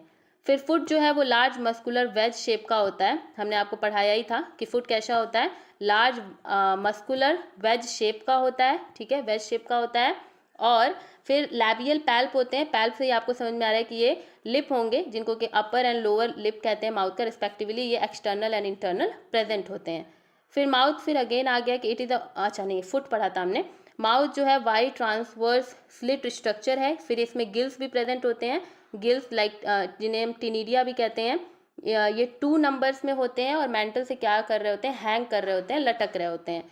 जो गिल्स होती हैं they are plate like structure, और ये फ्यूज़न, जो ब्रैंकियल और गिल फिलामेंट के जो फ्यूजन्स होते हैं, जो गिल फिलामेंट हैं वो फ्यूज़ कर जाते हैं, एक साथ मिल जाते हैं और क्या बना देते हैं? गिल्स बना लेते हैं, जो कि ऐसे प्लेट की तरह होती हैं और वो मेंटल में क्या होती हैं? लटकी हुई होती हैं। जो मेंटल कैविटी होता है वो डिवाइडेड होता है 2 चैम्बर में। पहला होता है इंफ्रा ब्रैंकियल चैम्बर और दूसरा होता है सुप्रा ब्रैंकियल चैम्बर। सुप्रा जो है एस फॉर सुप्रा, तो एस फॉर स्मॉलर याद रखना कि जो सुप्रा ब्रैंकियल तुम्हारा चैम्बर है वो क्या है? स्मॉलर चैम्बर है, ठीक है। उसके बाद देखो ये एक स्ट्रक्चर है, अब बस वीडियो ख़त्म ही हो रही है। ये देखिए, ये पार्ट आप समझ रहे हो, ये कॉन्वेक्स वाला पार्ट है, ये राइट वेल्व है, ठीक है, जो खुल रहा है पार्ट, तो ये ऊपर वाला पार्ट है, ये राइट वेल्व है, और नीचे वाला जो पार्ट है वो लेफ्ट वेल्व है, ठीक है। ये देखो, ये जो पूरा पार्ट है ये लेफ्ट वेल्व है, ओके। उसके बाद इसमें हम लोग फुट देखते हैं जो कि लोकोमोशन के काम आते हैं। यहाँ पर आप लैबियल देख रहे हो, राइट लैबियल पैल्प, ठीक है, जो कि हमारा लिप का काम करता है। और फिर मेंटल फ्लैप आप ये देख रहे हो अंदर। फिर यहाँ पे एडक्टर मसल देखते हो, मसल के ही वजह से जो ये वैल्व है वो खुल सकते हैं। फिर मेंटल मार्जिन देखते हो, इनर आप यहाँ पे गिल्स देखते हो, ये सब आप मेंटल से रिलेटेड है। और आउटर राइट गिल्स देखते हो। तो मेंटल में आपने क्या क्या देखा? आपने फुट देखा है, ठीक है, जो कि हमने यहाँ पे आपको दिखा दिया, ये फुट है मेंटल में। आपने गिल्स देखे हैं, आउटर एंड इनर गिल्स, तो गिल्स आपने देखा है। फिर आपने लैबियल स्ट्रक्चर भी देख लिया, ठीक है। और हमने क्या पढ़ा? लैबियल स्ट्रक्चर पढ़ा, हमने फुट पढ़ा, हमने क्या कहते हैं यहाँ पर गिल्स पढ़े, देन हमने यहाँ पर आपके साथ माउथ भी पढ़ा और हमने विसरल हम्प जिसमें कि पूरा का पूरा ग्लैंड्स वगैरह प्रेजेंट है वो हमने पढ़ा है। लाइक और अच्छे से देखना है तो देखो ये फुट ऐसे निकला हुआ है बाहर, ये पार्ट जो है ये एक हमने क्या किया, मेंटल उठाया है, एक वैल्व उठाया है जिसमें आप देख रहे हो कि जुड़ा हुआ है एक फुट, ठीक है। ये मेंटल हो गया, this is the Gill, this is in current aperture, ये एक्स करंट छोटा होता है, इन करंट बड़ा होता है। और फिर यहाँ पे एडक्टर मसल होंगे, देन फिर यहाँ पे आप टेस्टिस देखोगे, देखो ये यहाँ पे टेस्टिस है यहाँ पे, फिर लिगामेंट्स हैं, देखो ज्वाइंट करेंगे जो दूसरे वाले वाल्व से। डाइजेस्टिव ट्रैक्ट है यहाँ पे, अम्बो है जो कि उठा हुआ पार्ट है, ओल्डेस्ट पार्ट है, लैबियल पैल्प जो कि ओट है, और एंटीरियर एडक्टर मसल अगेन जो खुलने और बंद होने में हेल्प करेंगे। अगर आप यूनियो को खोलते हो तो आपको कुछ इस तरीके का स्ट्रक्चर दिखाई देगा, ठीक है। ये ऐसा नहीं लग रहा है चमगादड़ है अंदर ये मुझे ही लग रहा है, तुम्हें भी लग रहा है, देखना जरा, ये चमगादड़ का मुंह और ये उसके ऐसे 2 पंख, तुम्हें नहीं लग रहा है क्या ही क्या लगता रहता है। देखो तो अगर यूनियो को हम लोग खोलते हैं तो हमें गिल दिखाई देंगे, ये गिल्स हैं ये दोनों तरफ, ठीक है, गिल्स हैं जो कि रेस्पिरेशन के काम आएंगे। ये इनका फुट है जो कि लोकोमोशन के काम आएंगे। This is what digestive gland, ठीक है, जो कि डार्क कलर के ऑर्गन होते हैं। और यहाँ पर ये जो गिल्स हैं उसके नीचे, ठीक है, जो गिल्स है ना उसके नीचे, मान लो ये गिल्स की लेयर है, उसके नीचे तुम मेंटल देखोगे और मेंटल के ही जस्ट मेंटल का जो ऊपर वाला पार्ट होगा वो हम लोग का शेल होगा, ठीक है। इस वीडियो में हम लोग बात करेंगे यूनियो के फिजियोलॉजिकल कैरेक्टरिस्टिक्स के बारे में। Unio means Lamellidens, okay. हमने पढ़ा था कि ये फ्रेश वाटर म्यूसेल इनको कहा जाता है। पहली वीडियो जो इसकी थी उसमें हम लोगों ने introduction, classification and morphology complete की है और आज हम इसके फिजियोलॉजिकल कैरेक्टरिस्टिक्स के बारे में पढ़ेंगे। Let me inform you one thing कि हमने बॉटनी का unit 1, unit 2, unit 3 BSc 5th semester को ऑलरेडी ख़त्म कर दिया है, प्लस हमने जूलॉजी का भी यूनिट 1, यूनिट 2, यूनिट 3 ख़त्म कर दिया है। अब हम दोनों के ही यूनिट 4 जो है वो स्टार्ट कर रहे हैं। कल हमने आपको यस्टरडे वाला जो कल है उसमें हमने आपको बॉटनी का यूनिट 4 का फर्स्ट वीडियो दिया और आज हम यूनिट 4 जूलॉजी का सेकेंड वीडियो पढ़ रहे हैं, ओके। तो फिजियोलॉजिकल कैरेक्टरिस्टिक्स हम यूनियो की पढ़ते हैं, जिसमें सबसे पहले हम डाइजेस्टिव सिस्टम पढ़ेंगे। आई होप कि आप लोग नोट्स जरूर बना रहे होंगे, बहुत मेहनत लगती है स्लाइड बनाने में, हिंदी प्लस इंग्लिश दोनों ही नोट्स प्रोवाइड करने में, तो उस मेहनत को वेस्ट मत जाने दीजिएगा और नोट्स बना करके अच्छे अच्छे मार्क्स जरूर लेकर के आइएगा, ओके। देखिए, because they are living in fresh water, ये मीठे पानी में रहते हैं, तो ऑब्वियसली पानी के जितने भी जानवर होंगे, पानी के जितने भी ऑर्गेनिक डेट्राइटस होंगे, माइक्रो ऑर्गेनिजम्स होंगे, उन सभी को ये क्या करेंगे, खाएंगे, ठीक है। उसके बाद इनके जो फूड्स होते हैं उसमें आप डायटम्स देखते हो, प्रोटोजोअन्स देखते हो, कुछ माइक्रो ऑर्गेनिज्म, ठीक है, सूक्ष्म जीव देखते हो, ऑर्गेनिक डेट्राइटस मतलब कि कार्बोनिक कतरे देखते हो। ये सब जो होता है ये इनका जो होता है ना फूड होता है, खाना होता है। अब ये जो खाना है वो एंटर कर रहा होता है थ्रू वाटर करंट, पानी का जो जल प्रवाह होता है, एक जो प्रवाह जो बह रही होती है पानी, जब इनके बॉडी के अंदर जाती है तो उसी की वजह से इनमें फीडिंग की प्रोसेस हो जाती है। उस पानी के साथ ही ये जो भी डायटम्स होते हैं, प्रोटोजोअन्स होते हैं, सूक्ष्म जीव, हमारे माइक्रो ऑर्गेनिजम्स होते हैं या फिर ऑर्गेनिक डेट्राइटस होते हैं, ये सभी क्या होते हैं, पानी की हेल्प से ही इनके बॉडी में अंदर जाते हैं, ठीक है। The digestive system comprises of alimentary canal and a pair of digestive gland. तो इनमें हमने आपको बार बार बताया कि डाइजेस्टिव सिस्टम जब भी हम पढ़ते हैं तो हम उसमें एलिमेंट्री कैनॉल देखते हैं एंड डाइजेस्टिव जूसेस देखते हैं। तो इनमें एलिमेंट्री कैनॉल भी अच्छा खासा है और डाइजेस्टिव ग्लैंड भी इनमें प्रेजेंट है, जो कि इनके लिए डाइजेस्टिव जूस, एंजाइम्स ये सब सिक्रीट करवाता है, जिससे कि एक परफेक्ट डाइजेशन हो पाए इनकी बॉडी में, ओके। अगर हम इनके एलिमेंट्री कैनॉल की बात करें तो उसमें आप माउथ देखते हो जहाँ से खाना जो है वो एंटर करेगा, फिर वो खाना ईसोफेगस को, एक ईसोफेगस एक नली लाइक स्ट्रक्चर होता है, एक पाइप लाइक स्ट्रक्चर होता है, उसमें एंटर करेगा, देन स्टमक में एंटर करेगा एंड देन इंटेस्टाइन, ठीक है, एंड उसके बाद रेक्टम का पार्ट होगा एंड एनस, ठीक है। तो माउथ से एंटर हुआ, फिर ईसोफेगस में गया, फिर अच्छा एक मिनट देखिए, अगर मान लीजिए कि ये कोई माइक्रो ऑर्गेनिज्म है तो ये इनके माउथ में जाएगा, फिर थोड़ा सा माउथ में ही ये क्या हो जाएगा, डाइजेस्ट होना स्टार्ट हो जाएगा, फिर ईसोफेगस में, देन फिर स्टमक में आएगा और स्टमक में इसका जो है ना डाइजेशन कंप्लीट होगा, फिर इंटेस्टाइन को पार करते हुए इसमें से जितने भी न्यूट्रिएंट जो हमारे यूजफुल न्यूट्रिएंट्स होंगे इस खाने के, उनको एब्जॉर्ब कर लिया जाएगा, एब्जॉर्प्शन की प्रोसेस होगी एंड रेक्टम में जाते ही ये एनस से बाहर क्या कर दिया जाएगा, एक्सक्रीट कर दिया जाएगा। तो हमारा इंजेशन जो है वो माउथ से हो रहा है, और जो हमारा ईजेशन है वो एनस से हो रहा है। ये एलिमेंट्री कैनाल इनका होता है। वीडियो में आपको बताया था कि many molluscans have like jaws and radulas, ठीक है। जॉ एंड रेड्यूला होते हैं बहुत सारे में, ठीक है। किसके लिए होते हैं? रेस्पिंग ऑफ फूड के लिए। लेकिन हमारे जो यूनियो होता है, जो लैमेलिडियंस होता है, उसमें ये जो रेड्यूला होता है ये क्या होता है? एब्सेंट होता है। तो इस चीज़ को आपको याद रखना है कि मोलस्कन्स की का एक ये कैरेक्टरिस्टिक फीचर है कि रेड्यूला प्रेजेंट होगा रेस्पिंग ऑफ फूड के लिए, लेकिन हमारे लैमेलिडियंस जो कि यूनियो है, इसमें जो होता है ना रेड्यूला क्या होता है? एब्सेंट होता है, ठीक है। ये चीज़ आपको याद रखनी है।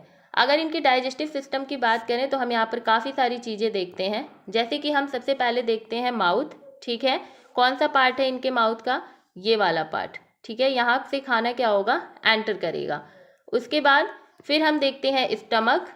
अच्छा, ईसोफेगस देखिए, कहीं आपको ईसोफेगस दिख रहा है क्या? इसमें ईसोफेगस नहीं दिख रहा है, कोई बात नहीं है। माउथ से छोटी सी एक नली होती है लाइक दिस वन, ठीक है, ये जो हमने येलो से बनाया है। फिर उसके बाद हम देखते हैं स्टमक, ठीक है। तो स्टमक कौन सा पार्ट है? दिस वन, ये जो पार्ट है ये स्टमक का पार्ट है, ओके। एंड स्टमक के बाद इंटेस्टाइन आता है, और वहीं पर आपको काफ़ी सारे डाइजेस्टिव ग्लैंड्स दिखाई देंगे आपके स्टमक के पास, बिकॉज ये जो स्टमक है इसी में डाइजेशन हो रहा है। तो डाइजेस्टिव जो ग्लैंड्स होंगी they will help this stomach, जिससे कि डाइजेशन जो है वो अच्छे से हो जाए। तो यहाँ पर आपको काफ़ी सारे, देखिए ये जो हम बनाने जा रहे हैं ये आपको काफ़ी सारे यहाँ पर डाइजेस्टिव ग्लैंड्स दिखाई देंगे, ठीक है, जो कि स्टमक के इर्द गिर्द पर पाए जाएंगे। फिर उसके बाद आप देखोगे इंटेस्टाइन, जो कि ये रहा, ये हो गया इंटेस्टाइन, ठीक है, पर्पल वाला। तो ये हमारा हो जाएगा इंटेस्टाइन। उसके बाद इंटेस्टाइन के बाद हमने क्या पढ़ा था? Rectum and then anus. तो ये इंटेस्टाइन ऐसे मुड़ता हुआ, ठीक है, ये मुड़ता ऐसे हुआ यहाँ जाता है, उसके बाद फिर ये इधर से निकलेगा, ठीक। उसके बाद आप देखोगे कि ये यहाँ पे ऑरिकल वेंट्रिकल दिया हुआ है, हार्ट वाला पार्ट, उसके पीछे, ठीक है, उसके पीछे रेक्टम है, और रेक्टम यहाँ से लीड करते हुए यहाँ आएगा, एंड फिर जो एनस है यहाँ पर आ जाएगा, और एनस से जो भी फूड होगा वो बाहर निकल जाएगा, ठीक है। ये रहा rectum and this one is anus. तो हमने क्या पढ़ा कि मान लीजिए कि यहाँ पर कोई भी ऑर्गेनिज्म है तो वो सबसे पहले माउथ में जाएगा, फिर ईसोफेगस, फिर उसके बाद स्टमक, एंड फिर यहाँ पर इंटेस्टाइन से में पूरा घूमेगा, फिर इंटेस्टाइन से एब्जॉर्प्शन की प्रोसेस होगी और वो फिर निकल जाएगा रेक्टम, एंड फिर यहाँ पर एनस से उसको बाहर एक्सक्रीट कर दिया जाएगा, ठीक है। ये क्या हो जाएगा? बाहर एक्सक्रीट हो जाएगा, ठीक है। उसके बाद आप यहाँ पर देखिए, यहाँ पर जो हमने बोला कि डाइजेस्टिव ग्लैंड्स प्रेजेंट है, तो ये डाइजेस्टिव ग्लैंड्स इस स्टमक को क्या करेंगे? चारों तरफ से डाइजेस्टिव जूसेस एंजाइम्स ये क्या करेंगे? सिक्रीट करेंगे, जिससे कि डाइजेशन जो है वो बेटर तरीके से हो पाए। क्लियर? ये चीज़ आपको क्लियर हुई? ये पूरा का पूरा इनका डाइजेस्टिव सिस्टम, ठीक है, ये हमें पढ़ना था डाइजेस्टिव सिस्टम में। और एक और चीज़ बता दें कि यहाँ पर डाइजेस्टिव ग्लैंड्स प्रेजेंट है, ये वाले जितने पार्ट हैं, this is the digestive gland. लेकिन यहाँ वाला पार्ट जो है, दिस इज व्हाट, ये जो छोटे छोटे गोले बने हैं, दिस इज द गोनैड्स, ठीक है, जो कि इंटेस्टाइन के अगल बगल में आपको दिखाई देंगे। And gonads will helpful in reproduction, इस चीज़ को याद रखना, ठीक है। आप देखो, और एक मिनट, फिर देखो डाइजेस्टिव ग्लैंड की बात कर लेते हैं। डाइजेस्टिव ग्लैंड को हम लोग डायवर्टिकुला भी बोलते हैं, या फिर हम इसे क्या बोलते हैं? लीवर भी बोलते हैं। ये लार्ज होता है, पेयर्ड होता है स्ट्रक्चर में, मतलब कि दो पाए जाएंगे, डार्क ब्राउन कलर का होगा या ग्रीन कलर में भी देखा जा सकता है, सराउंडिंग द स्टमक, या पेट के चारों ओर। जो लीवर है वो पेट के चारों ओर गहरे भूरे या हरे रंग की एक बड़ी सी जोड़ीदार संरचना होती है। ये डॉर्सल पोर्शन पे खुलती है स्टमक के बहुत सारे डक्ट से। अब डक्ट क्या होती है? ये भी पाइप लाइक स्ट्रक्चर होता है। तो लीवर जो है, जब तक वो इस, मान लीजिए कि ये लीवर है, तो जब तक ये इस डक्ट से आ करके हमारे स्टमक में नहीं मिलेगी, तब तक इसका जो भी डाइजेस्टिव जूस होगा या जितना भी डाइजेशन एंजाइम होगा वो तब तक यहाँ कैसे आएगा? स्टमक में, ठीक है।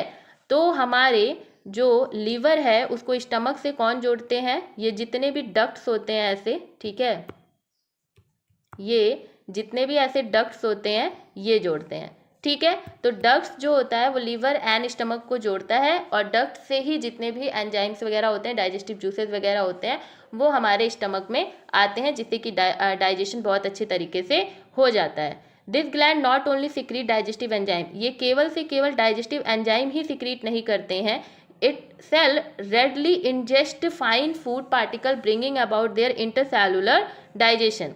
ये डाइजेस्टिव जूस तो सिक्रीट करते ही हैं, साथ ही साथ में ये जो होते हैं भोजन के सूक्ष्म कणों को आसानी से ग्रहण भी कर लेते हैं। अगर कोई खाना सबसे पहले यूनियो के माउथ में जाएगा, थोड़ा सा डाइजेशन होगा, फिर ईसोफेगस में आएगा, फिर स्टमक में आएगा, तो वो जो खाना है ना उसको लीवर जो होगा वो केवल से केवल डाइजेस्टिव जूसेस ही नहीं देगा, उस खाने का फाइन पार्टिकल जो सूक्ष्म पार्टिकल होगा उसको डाइजेस्ट भी कर लेगा और इंट्रासेलुलर की प्रोसेस वहाँ पर आपको दिखाई देगी। तो ये हो गई बात हमारे alimentary canal and digestive glands की।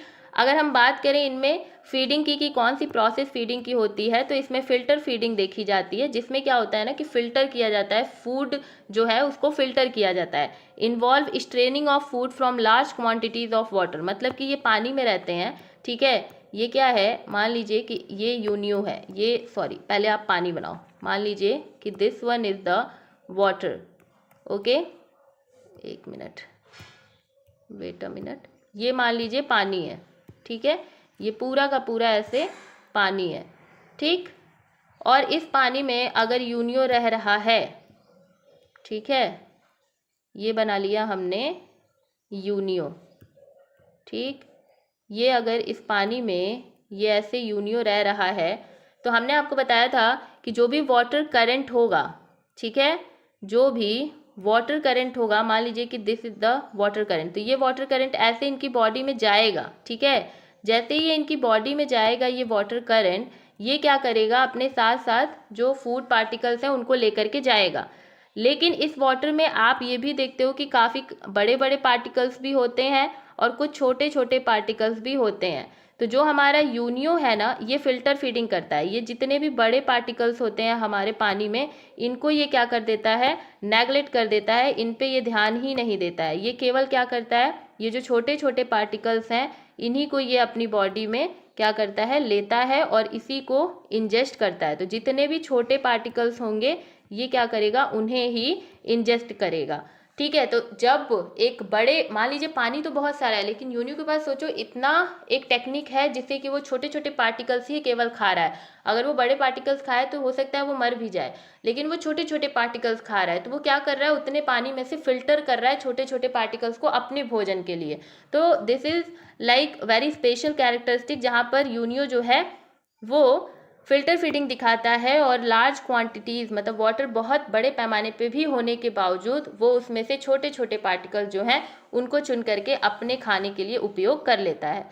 The incoming water contain millions of micro organism consisting the animals food. हमने बताया कि पानी बड़े पैमाने पे है तो उसमें millions of animals, micro organism present होंगे जिनको यूनियो खा सकता है, ठीक है। लेकिन वो क्या करता है, छोटे छोटे पार्टिकल्स को ही चुनता है। अब वो चुनता कैसे है, इनकी जो लैट्रोफ्रंटल सीलिया होता है, ठीक है, गिल फिलामेंट का, वो आउटर सरफेस पे आता है लैमिना के और वो थ्रो करता है fine food on to the laminar surface. समझ में आ रहा है, देखिए आने वाले पानी में लाखों सूक्ष्म जीव होते हैं जो जानवर के का भोजन बनते हैं, ओके। लैमिलर की बाहरी सतह की ओर गिल फिलामेंट्स के लैट्रोफ्रंटल सीलिया की धड़कन से बारीक खाद्य कणों को लैमिनर सतहों पर फेंक दिया जाता है। मतलब कि जो सीलिया होता है गिल फिलामेंट का, वो क्या करता है, वो आउटर जो लैमिना होता है उसका जो आउटर सरफेस होता है उस पर वो फेंक देता है फाइन फूड, जितना भी सूक्ष्म फूड है, जिससे कि यूनियो जो है वो अपना खाना खा सके।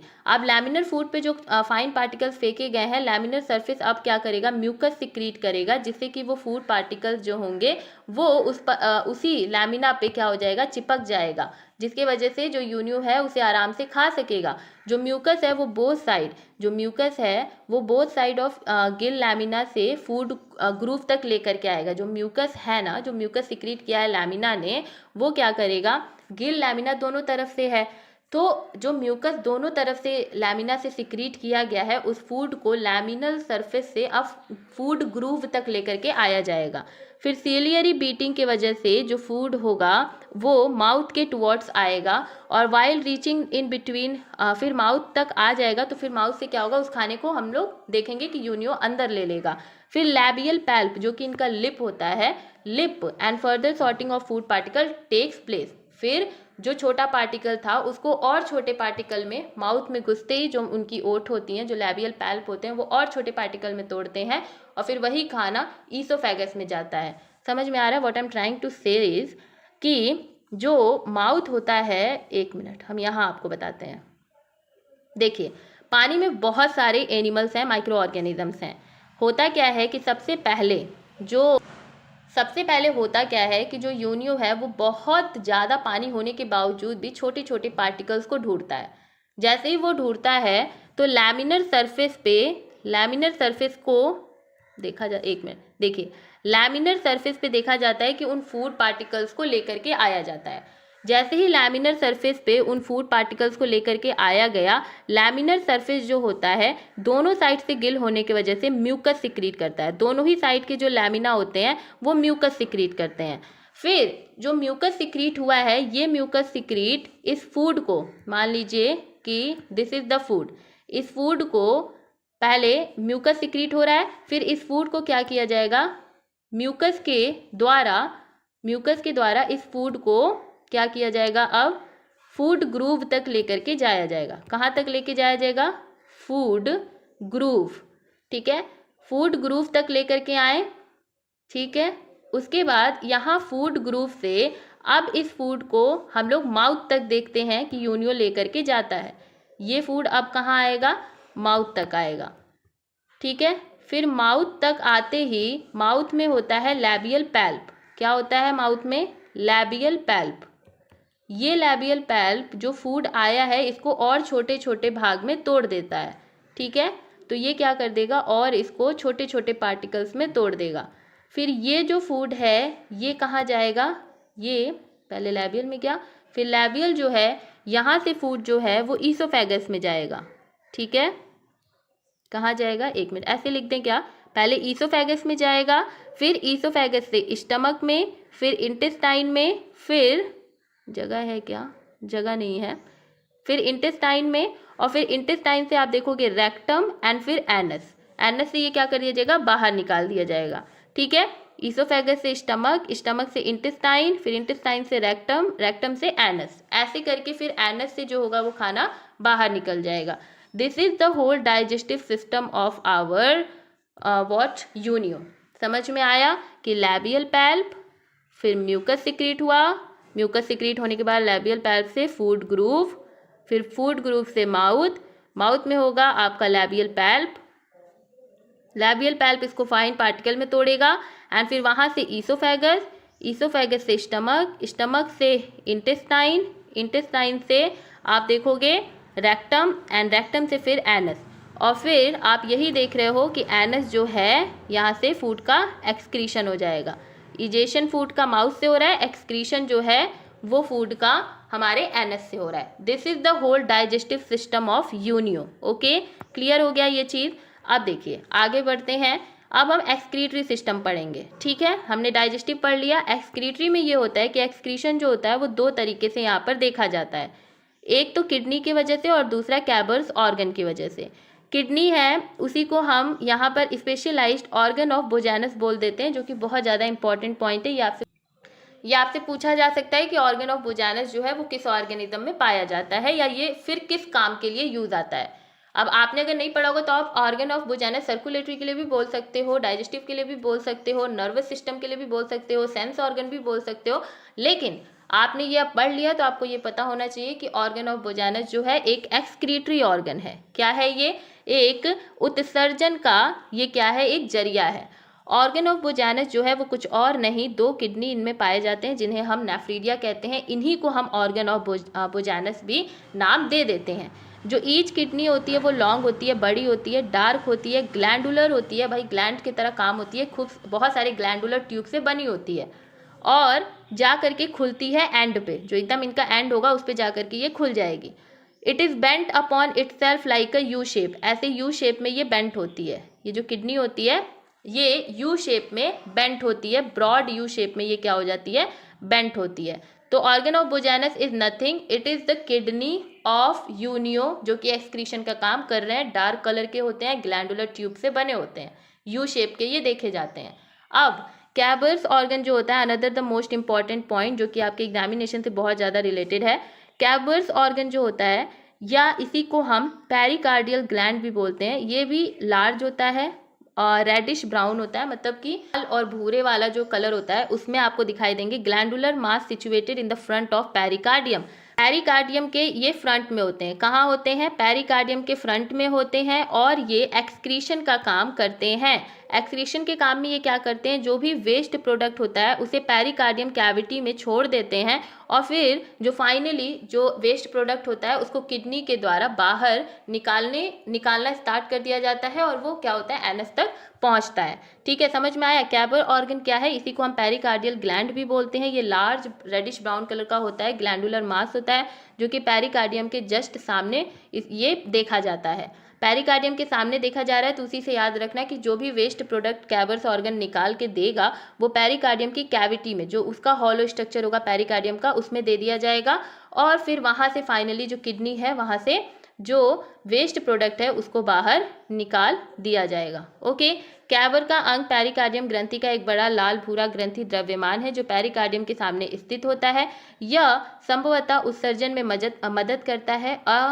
अपशिष्ट उत्पादों को पेरिकार्डियम गुहा में छोड़ता है और अंततः गुर्दे के माध्यम से समाप्त हो जाता है। ठीक है, this is the your excretory system of Unio. ठीक है, देखिए यहाँ पर हम ऑर्गन ऑफ बोजानस देख रहे हैं। This part is the organ of Bojanus. Let me colour it with different colour. ये देखिए, ये वाला जो पार्ट है this is organ of Bojanus. ठीक, दिखाई दिया? ऑर्गन ऑफ बोजानस क्या है? किडनी है और कुछ नहीं है। ठीक है, ये हो गया ऑर्गन ऑफ बोजानस। फिर क्या है? फिर देखिए रैनल एपरेचर, पेरिकार्डियल एपरेचर। ये देखिए पेरिकार्डियल है ना, ये पेरिकार्डियल है। फिर ये राइट ऑरिकल, ये सब तो दूसरा काम है। पेरिकार्डियम, देखिए ये पेरिकार्डियम है जहाँ पर कैबर्स ऑर्गन इसी के फ्रंट में प्रेजेंट होगा। ये देखिए, ये क्या है? ये जो पार्ट है दिस इज द पेरिकार्डियम। ठीक है, ये पेरिकार्डियम हो गया। फिर देखिए यहाँ पर आप एक चीज़ समझो, ये देखो ये ऑर्गन ऑफ बोजानस है और यहाँ पर रेक्टम है। ये ब्लू वाला पार्ट जो है this is the rectum and this is rectum and this is anus. ठीक है, होता क्या है कि ऑर्गन ऑफ बोजानस से जो भी आप देखोगे एक्सक्रीटरी प्रोडक्ट निकलते हुए, क्योंकि ये किडनी है तो एक्सक्रीटरी प्रोडक्ट निकालेगा, किडनी से ये जो प्रोडक्ट निकलते हैं फिर ये इसी में घूम घाम करके ये क्या करते हैं? ऐसे बाहर निकलने की कोशिश करते हैं रेक्टम और एनस के थ्रू। समझ रहे हो? तो यहाँ पर भी आपको यही दिखाई दे रहा है कि हमारा जो रेक्टम है वही फिर से एक पॉइंट बन जा रहा है डाइजेशन एंड एक्सक्रीशन का। डाइजेस्टिव का जो वेस्ट प्रोडक्ट होता है भाई वो भी रेक्टम के ही माध्यम से बाहर निकलता है। और वो क्यों बाहर निकलेगा? क्योंकि किडनी साथ में है, किडनी ही तो काम कर रहा है बाहर निकालने का। तो फिर किडनी भी जो उसका वेस्ट प्रोडक्ट है वो रेक्टम में लेकर के आएगा और फिर एनस से बाहर निकल जाएगा। ठीक है, ये समझ गए आप लोग। फिर लोकोमोशन की बात करें कि इनमें गति कैसे होती है, तो इनमें जो फुट होता है वही लोकोमोशन के काम में आता है। लाइक हमने आपको बताया था कि इनका आप फिगर देखोगे तो एक अम्बो होगा, फिर ये पूरा फिगर देखोगे तो यहाँ पर अटैच्ड आपको एक बड़ा सा यहाँ पे फुट दिखाई देगा। ठीक है, और ये यहाँ पर लाइन जो होंगी वो दिखाई देंगी और ये होगा अम्बो और ये हो जाएगा फुट। यहाँ पर इनहेरेंट आप देख रहे थे, यहाँ पे इनहेरेंट देख रहे थे, यहाँ पे एक्सहेरेंट देख रहे थे, पानी के आने और जाने की जो जगह थी। तो जो हमारा फुट था, ये बी क्यों लिखा है हमने? एफ होगा ना यहाँ पे। देखिए ये जो फुट यहाँ पर है ये फुट ही हमारे लोकोमोशन के काम आते हैं यूनियो में, और इन्हीं के फुट के मूवमेंट के वजह से जो लोकोमोशन होता है वो इनमें पाया जाता है। ये जो लोकोमोशन है वो रिट्रैक्टर मसल जो कि इनके अंदर पाया जाता है। जब आप मेंटल का पूरा स्ट्रक्चर हमने वहाँ पे आपको ऊपर बताया था तो एडक्टर मसल आपको हमने बताया था और रिट्रैक्टर मसल बताया था। तो जो मसल है उसके वजह से इस पे अफेक्ट पड़ सकता है। फुट जो है वो धीरे चल सकता है या फिर नहीं चल सकता है, या फिर ब्लड प्रेशर जो इनमें देखा जाता है यूनियो में उसके भी वजह से इनका चलना जो इनका लोकोमोशन है वो अफेक्ट हो सकता है। फिर अगर इनमें सेंस ऑर्गन की बात करें तो सेंस ऑर्गन इनमें स्टैटोसिस्ट पाया जाता है। बार बार आपको बताया स्टैटोसिस्ट हमारे इक्विलिब्रियम जो संतुलन होता है कि यूनियो की बॉडी उल्टी है पलटी है किधर है कैसे है, ये जो संतुलन होता है ये यूनियो किसके हेल्प से अच्छे से रखता है? स्टैटोसिस्ट सेंस ऑर्गन के हेल्प से। उसके बाद ऑस्फेरेडियम जो है वो केमिकल नेचर, क्योंकि ये पानी में रहते हैं तो इन्हें ये पता होना चाहिए कि भाई पानी फ्रेश वाटर है या मैराइन वाटर है, हम सर्वाइव कर पाएंगे या नहीं। तो ये केमिकल नेचर चेक करने के लिए इनमें ऑस्फेरेडियम नाम का सेंस ऑर्गन दिया गया है। फिर सेंसरी ऑर्गन में और जो होते हैं लाइक थिग्मो रिसेप्टर होते हैं जो कि टच से रिस्पॉन्ड, कुछ किसी चीज़ से ये टच हो जाए तो उसका रिस्पॉन्ड इन्हें थिग्मो रिसेप्टर देता है। और फोटो रिसेप्टर जो है वो लाइट का रिस्पॉन्स इन्हें देता है कि लाइट जहाँ है वहाँ कहीं नहीं है, डार्क है कि लाइट है, क्या है, ये सब कुछ जो लाइट से रिलेटेड चीज़ें हैं जो स्टिमुलाई है वो आप देखते हो कि इनमें फोटो रिसेप्टर जो है वो इन्हें प्रोवाइड करते हैं। फिर ब्लड कैविटी की बात करें तो ब्लड कैविटी इसमें हीमोसील पाई जाती है। हीमो मतलब क्या होता है ब्लड, और सील मतलब कैविटी। तो वो कैविटी जो कि पूरी तरीके से ब्लड से भरी हो, ठीक है, haemocoel filled with the blood और हीमोलिम्फ, ब्लड से भरी हुई कैविटी को हम क्या बोलते हैं, हीमोसील कहते हैं। एक ट्रू कैविटी भी इसमें पाई जाती है। 3 डिफरेंट इनमें कैविटीज देखी जाती है। देखो ऐसा नहीं है कि इसमें ट्रू कैविटी नहीं पाई जा रही है, दे आर सिलोमेट, तो इनमें ट्रू कैविटी पाई जा रही है। 3 तरीके की कैविटी पाई जाती है। पहली होती है पेरिकार्डियम जो कि अंडाकार कक्ष होती है, मतलब। फिर गोनोसील जो होता है वो कैविटी ऑफ गोनैड्स होती है। स्पर्म एंड जो ओवा रिलीज हो रहा है उसके लिए क्या होगा, गोनोसील दिया गया है। एंड यूरोसील जो है वो एक्सक्रीटरी ऑर्गन होता है, जो भी एक्सक्रीटरी सब्सटेंस होगा उसके लिए जो कैविटी यहाँ पर दी गई है वो है यूरोसिल नाम की, ठीक है। तो 3 कैविटी है, पेरिकार्डियम जो कि ओवॉइडल है, फिर गोनोसील जो कि क्या कहते हैं गोनैड्स की है, और ये ओवॉइडल शेप की भी होती है, ठीक है, ये ओवॉइडल शेप की भी होती है। और यूरोसील जो होती है वो एक्सक्रीटरी ऑर्गन के मतलब एज ए एक्सक्रीटरी ऑर्गन जो है उसके लिए ये कैविटी प्रोवाइड की गई है, ठीक है। तो इनका जो बॉडी कैविटी है वो हीमोसील है, मतलब पूरी तरीके से इनकी बॉडी ब्लड से भरी हुई है। सेकेंड, इनमें 3 कैविटी पाई जाती है, पेरिकार्डियम, ठीक है, पेरिकार्डियम, गोनोसील और यूरोसील, ठीक है, ये समझ गए। उसके बाद ब्लड वैस्कुलर सिस्टम इनमें कैसा होता है, ओपन टाइप का होता है। और ब्लड में आप बहुत सारी चीज़ें देखते हो ब्लड वैस्कुलर सिस्टम में, हार्ट देखते हो, ठीक है, दिल देखोगे, पेरिकार्डियम जो उसको दिल को जो ऊपर से जो उसकी लेयर होगी उसको जो मेम्ब्रेन होगी उसको पेरिकार्डियम, फिर आर्टरीज एंड फिर साइनसेस, ठीक है, आर्टरीज होगा, साइनसेस एंड वीन्स होंगे जो भी ब्लड पंप करेगा हार्ट वो arteries and sinuses and veins के द्वारा क्या होगा पूरी बॉडी में फैला दिया जाएगा। नर्वस सिस्टम इसमें लेस डेवलप्ड होता है क्योंकि ये सेडेंट्री हैबिटेट ये शो करते हैं, हैबिट शो करते हैं सीडेंट्री, इसी वजह से इनके जो इनका तंत्रिका तंत्र है जो नर्वस सिस्टम है वो क्या है बहुत ज़्यादा लेस डेवलप है। और नर्वस सिस्टम जो है वो बायोलेटरली सिमेट्रिकल होता है और यहाँ पर कोई भी टॉर्सन जो है वो नहीं पाया जाता है, कोई भी मुड़ाव नहीं पाया जाता है इनके नर्वस सिस्टम में। रेस्पिरेटरी सिस्टम के लिए जो एयरेशन होता है उसके सिस्टम के लिए यहाँ पर जो एनिमल होता है वो जो वाटर में डिजॉल्व ऑक्सीजन होगा उसी पे निर्भर रहेगा, क्योंकि ये वाटर में रहने वाला ही जीव प्राणी है। तो आपने जब से पढ़ा है हमसे तब से यही देख रहे हो कि जो भी वाटर में रहने वाले हैं वो क्या करते हैं, जो डिजॉल्व्ड ऑक्सीजन होता है हमारे पानी में जो घुलनशील ऑक्सीजन होता है वो उसी पे डिपेंडेंट होते हैं अपने रेस्पिरेशन के लिए। तो रेस्पिरेशन की जो प्रोसेस होती है वो एकम्प्लिश्ड होती है, मतलब पूरी होती है 2 स्ट्रक्चर मेंटल की वजह से, और जो एक पेयर ऑफ गिलिया इसमें दिया गया है, गिलिया कह रहे हैं गिल्स जिसको टिनिडिया बोलते हैं, तो गिल्स या टिनिडिया जो है 2 ठे उसके वजह से यहाँ पर रेस्पिरेशन होता है, और मेंटल के 2 स्ट्रक्चर की वजह से यहाँ पर रेस्पिरेशन होता है। जो गिल्स होते हैं ये मेंटल कैविटी के अंदर पाए जाते हैं, हमने आपको फिगर में काफ़ी बार दिखाया है। 1 on the either side of the body, किसी न किसी एक साइड पे मेंटल के जो कैविटी है उसके अंदर ये देखे जाएंगे कि पाए रहेंगे। ये सस्पेंडेड होते हैं विसरल मास में एंड मेंटल में लोब ऑन देयर साइड।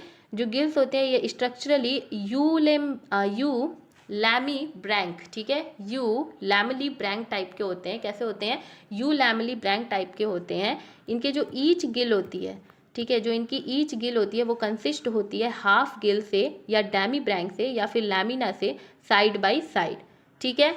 प्रत्येक गिल में 2 अर्ध गिल या डैमी ब्रैंक या लैमिना होते हैं जो अलग अलग पड़े हुए होते हैं, इसीलिए हम इसे यू लैमली ब्रैंक बोलते हैं, बिकॉज इनकी जो गिल्स होती हैं वो दो हाफ गिल्स में बटी हुई होती हैं जिसे हम डैमी ब्रैंक भी कहते हैं या फिर लैमिना भी कहते हैं, और साइड बाय साइड जो होती है वो प्रेजेंट होती है। इसी लैमिना की हम ऊपर बात कर रहे थे कि यही जो है ये म्यूकस सिक्रीट कर रहा था, और इसी के म्यूकस सिक्रीशन की वजह से जो फूड था वो फूड ग्रूव में क्या कर रहा था, भेजा जा रहा था। जो लेटरल सीलिया है हमारी गिल फिलामेंट की, those lining of the mantle set up for the current of water which enters the infrabranchial chamber through the inherent siphon, ठीक है। देखिए एक बार हिंदी पढ़िए फिर आपको समझ में आएगा। गिल फिलामेंट के पार्श्व सीलिया और मेंटल को अस्तर करने वाले पानी की एक धारा स्थापित करते हैं जो इनहेरेंट सिफॉन के माध्यम से इंफ्राब्रैंकियल कक्ष में चले जाते हैं। तो हमारे जो यूनियो की बॉडी है उसमें इंफ्राब्रैंकियल चैम्बर होता है, उसमें जो पानी है वो क्या होता है, गिल फिलामेंट के द्वारा इनहेरेंट सिफॉन में जाता है और फिर वहाँ से जो पानी है वो इंफ्राब्रैंकियल चैम्बर में चला जाता है। As the water flow through the infrabranchial chamber, जो वाटर ट्यूब्स होते हैं एंड द वाटर ट्यूब्स, हमने बताया कि इंफ्राब्रैंकियल चैम्बर में पानी जा रहा है, फिर जो ब्लड होता है वो फ्लो करता है मेंटल के थ्रू और गिल्स जो होता है डिजॉल्व ऑक्सीजन जो है उससे वो ले लेता है।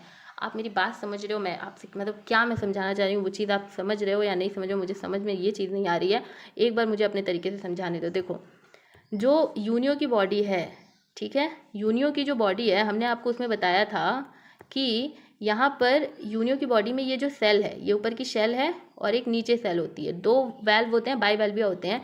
तो ये जो अंदर की कैविटी है हम इसे मेंटल कैविटी बोलते हैं, ठीक है, क्योंकि शेल के जस्ट पीछे आप देखोगे पीछे वाला पार्ट, तो ये जो पार्ट होता है, वेट, ये जो पार्ट होता है ये इनका मेंटल का पार्ट होता है, ये वाला पार्ट। तो ये जो मेंटल की कैविटी है इसमें एक ना एक साइड आप देखोगे कि ज़रूर से ज़रूर गिल प्रेजेंट होगा, ठीक है, इस मेंटल कैविटी में। तो हम अभी मान लीजिए कि गिल्स बना रहे हैं, ठीक है, मान लीजिए कि ये गिल्स है, ये गिल्स प्रेजेंट है, ठीक। अब देखिए हमने आपको बताया था कि जो शेल है, जो शेल है, जब ऊपर से आप यूनियो को देखोगे तो आप दो चीज़ देखते हो, आप एक इनहेरेंट देखते हो, ठीक है, मान लीजिए this one is the inherent chiffon, जहाँ से पानी की एंट्री होगी, यहाँ नहीं बनाते हैं, इस साइड बनाते हैं। देखिए यहाँ पे ये पानी की क्या होगी, इस इनहेरेंट से क्या होगी, एंट्री होगी, ठीक है, और जस्ट यहाँ पर एक्सहेरेंट कैनॉल होगा इस यूनियो का, ठीक। अब पानी जो है वो हमारे इन्वायरमेंट में है, ठीक है, मान लीजिए कि यहाँ पर पानी जो है वो है, ठीक, देखिए वेट, ये मान लीजिए पानी है, ये पूरा पानी है। तो ये जो पानी है ये एंटर करेगा पहले हमारे, यहाँ देखिए, इससे इनहेरेंट सिफॉन से ये जो H2O है ये क्या करेगा, जो वाटर है ये एंटर करेगा।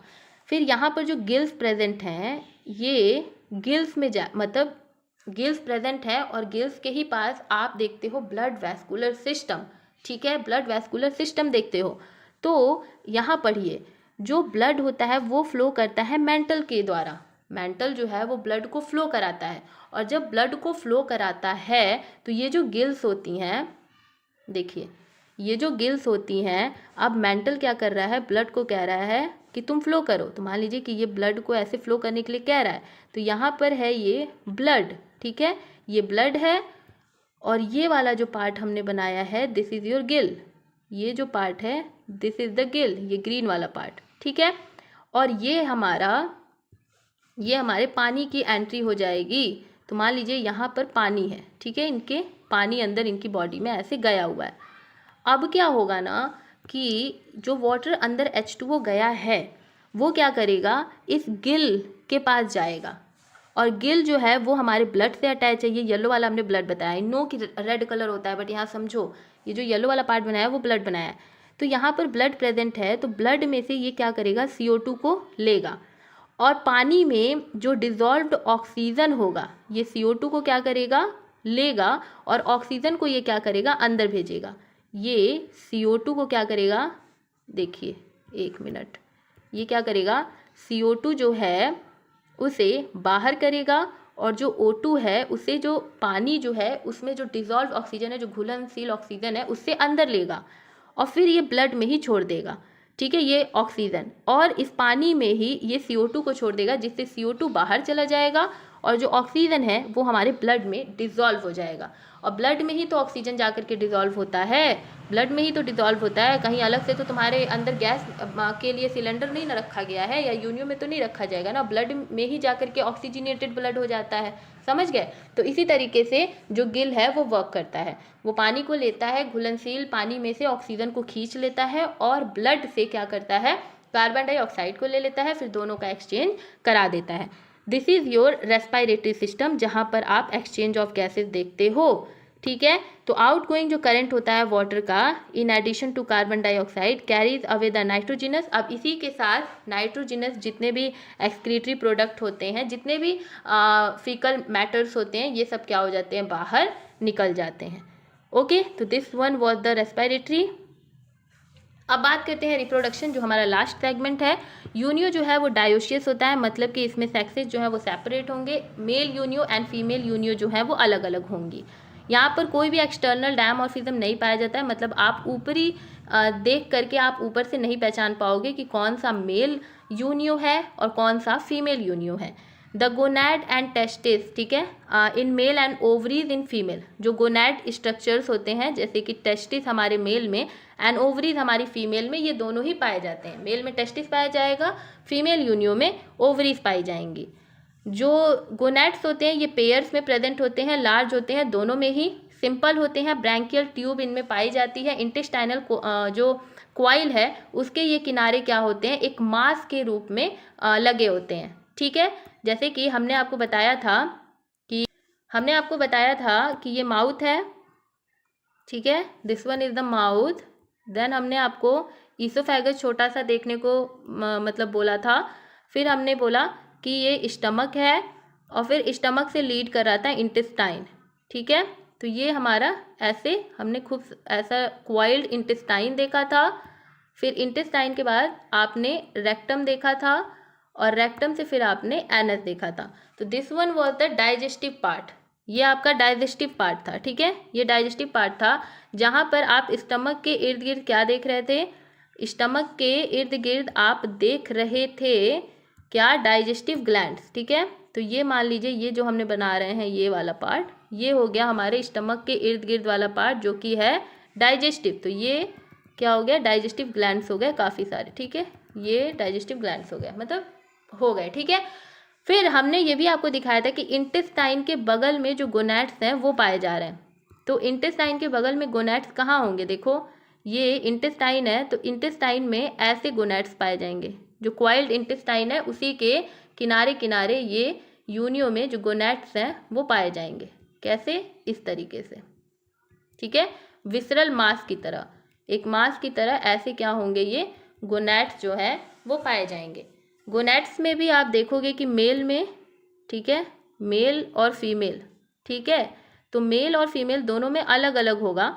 मेल में आप टेस्टिस देखोगे लार्ज सिंपल, ठीक है, और यहाँ पर आप ओवरीज देखोगे, ओके।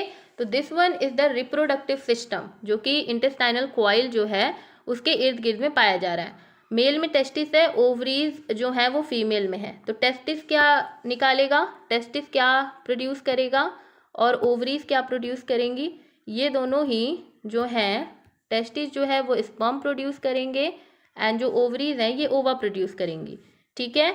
उसके बाद इन दोनों का क्या होगा, फर्टिलाइजेशन होगा एंड जाइगोट का फॉर्मेशन होगा, ठीक है।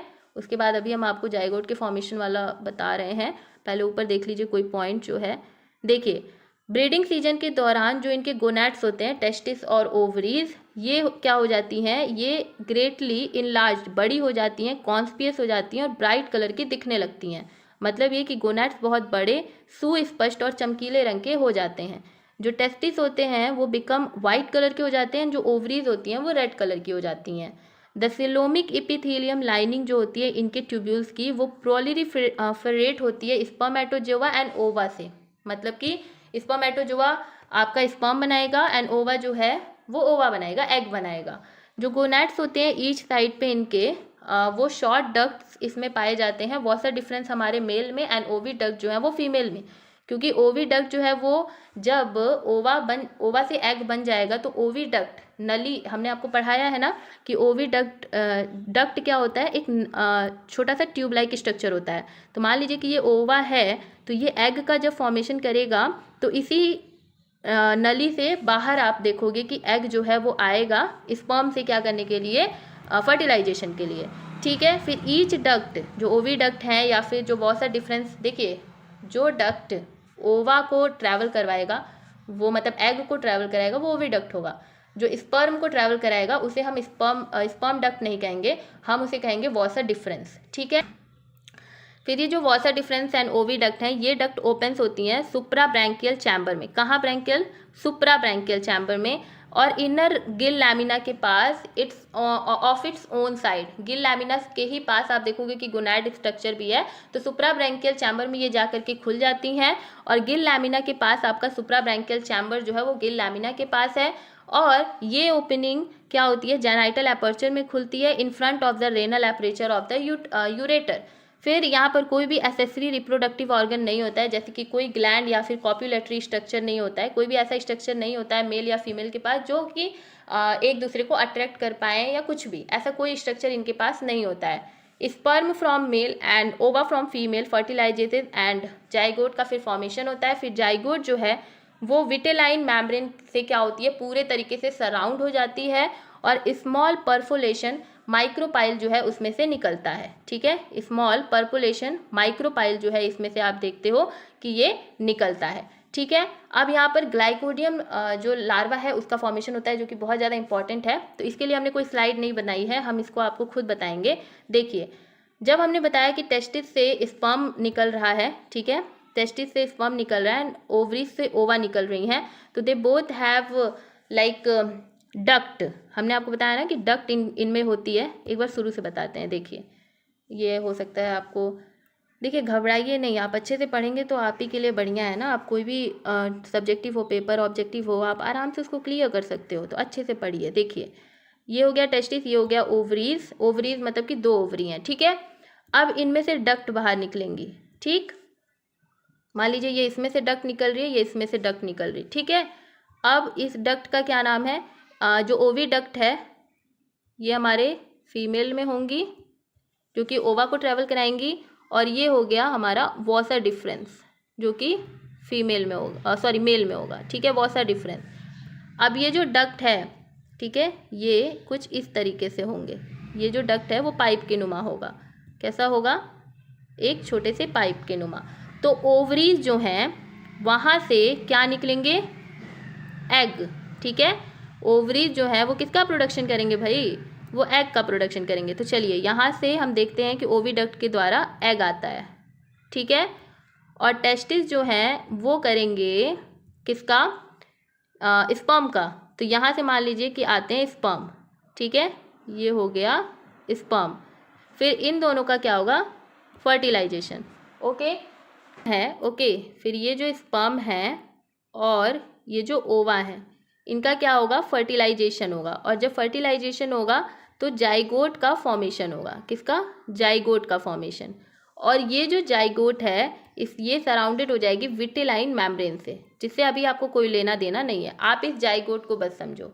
फिर इसका डेवलपमेंट होगा, जाइगोट का फॉर्मेशन हो जाएगा। फिर अब हम डेवलपमेंट वाला पार्ट पढ़ेंगे। ठीक है, डेवलपमेंट पार्ट जो होता है वो ऐसा होता है कि इनमें होलोब्लास्टिक डेवलपमेंट पाया जाता है। कैसा होता है, इसको नोट करते चलना भाई, क्योंकि हमने स्लाइड में नहीं लिखा है।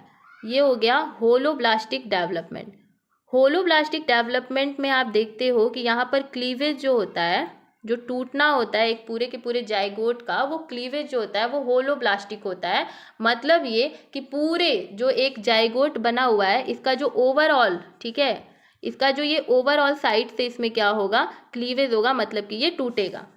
और जब इसमें होलोब्लास्टिक डेवलपमेंट होगा तो यहाँ पर फॉर्मेशन हो जाएगा किसका, ब्लास्टुला का। ठीक है, किसका फॉर्मेशन होगा, ब्लास्टुला का।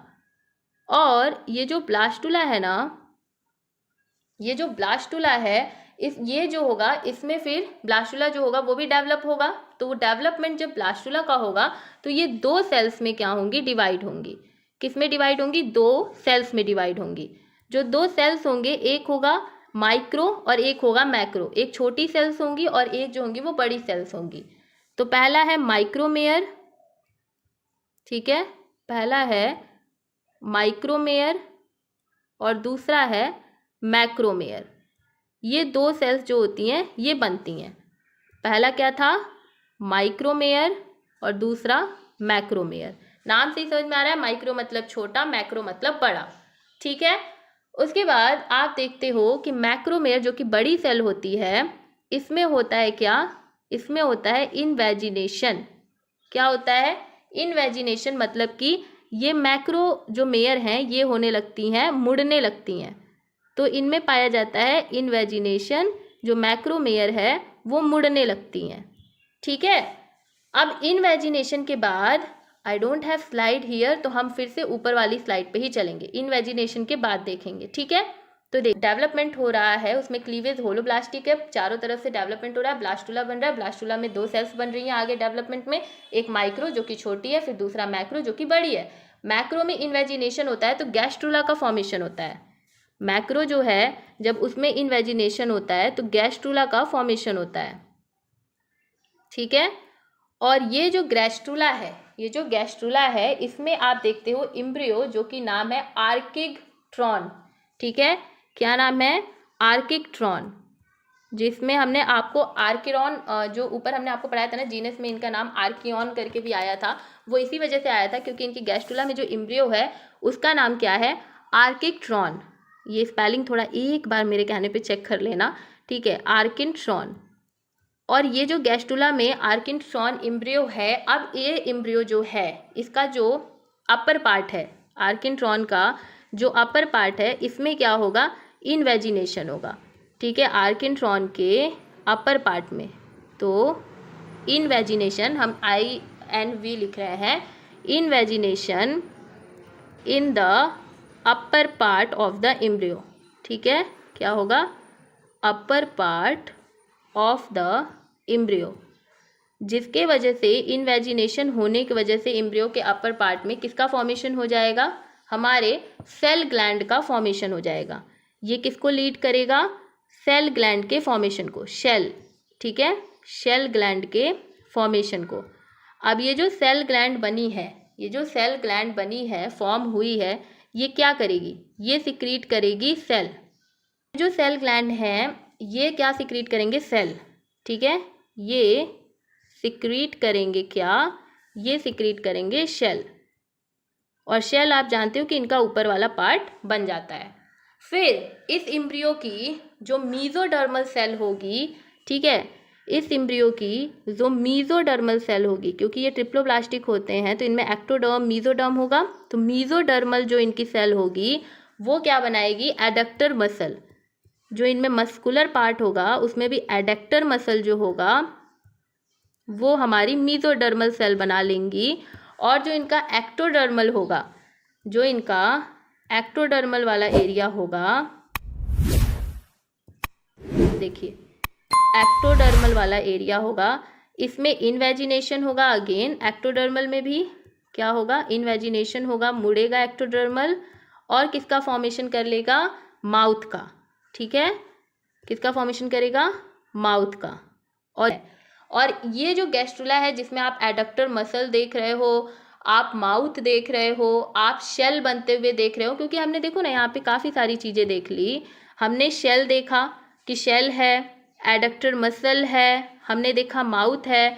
तो इस स्टेज को यूनियो के, जहाँ पर एडक्टर मसल है, गैस्ट्रोएक्टोडर्म में हुआ है, उसकी वजह से माउथ भी प्रेजेंट है, और सिक्रीट जो सेल ग्लैंड है वो सेल को सिक्रीट कर रहे हैं, तो यहाँ पर शेल भी प्रेजेंट है। ये सब जो एक स्टेज बनता है जहाँ पर ये सारी चीज़ें प्रेजेंट होती हैं, उस स्टेज को हम बोलते हैं ग्लॉकीडियम लार्वा, क्योंकि हमने पढ़ा था कि इनका डेवलपमेंट इनडायरेक्ट होता है और इनडायरेक्ट डेवलपमेंट होने के वजह से यहाँ पर लार्वा का फॉर्मेशन होता है। तो कौन सा लार्वा बना? ग्लॉकीडियम लार्वा बना। अब इस ग्लॉकीडियम लार्वा में आप कुछ देखो कैसे कैसे चीज़ें हैं, ठीक है। देखिए ये रहा इनका शेल, जो कि किससे बना है? सेल ग्लैंड से। सेल ग्लैंड तो बन चुका है। कैसे बना सेल ग्लैंड? जब इम्ब्रियो के अपर पार्ट में इनवेजिनेशन हुआ, जब वो मुड़ा तो सेल ग्लैंड बन गया, और फिर उसने क्या सिक्रीट किया? सेल। तो ये सेल का एक वॉल बन गया यूनियो के, और ये बन गया हमारे शेल का दूसरा वॉल।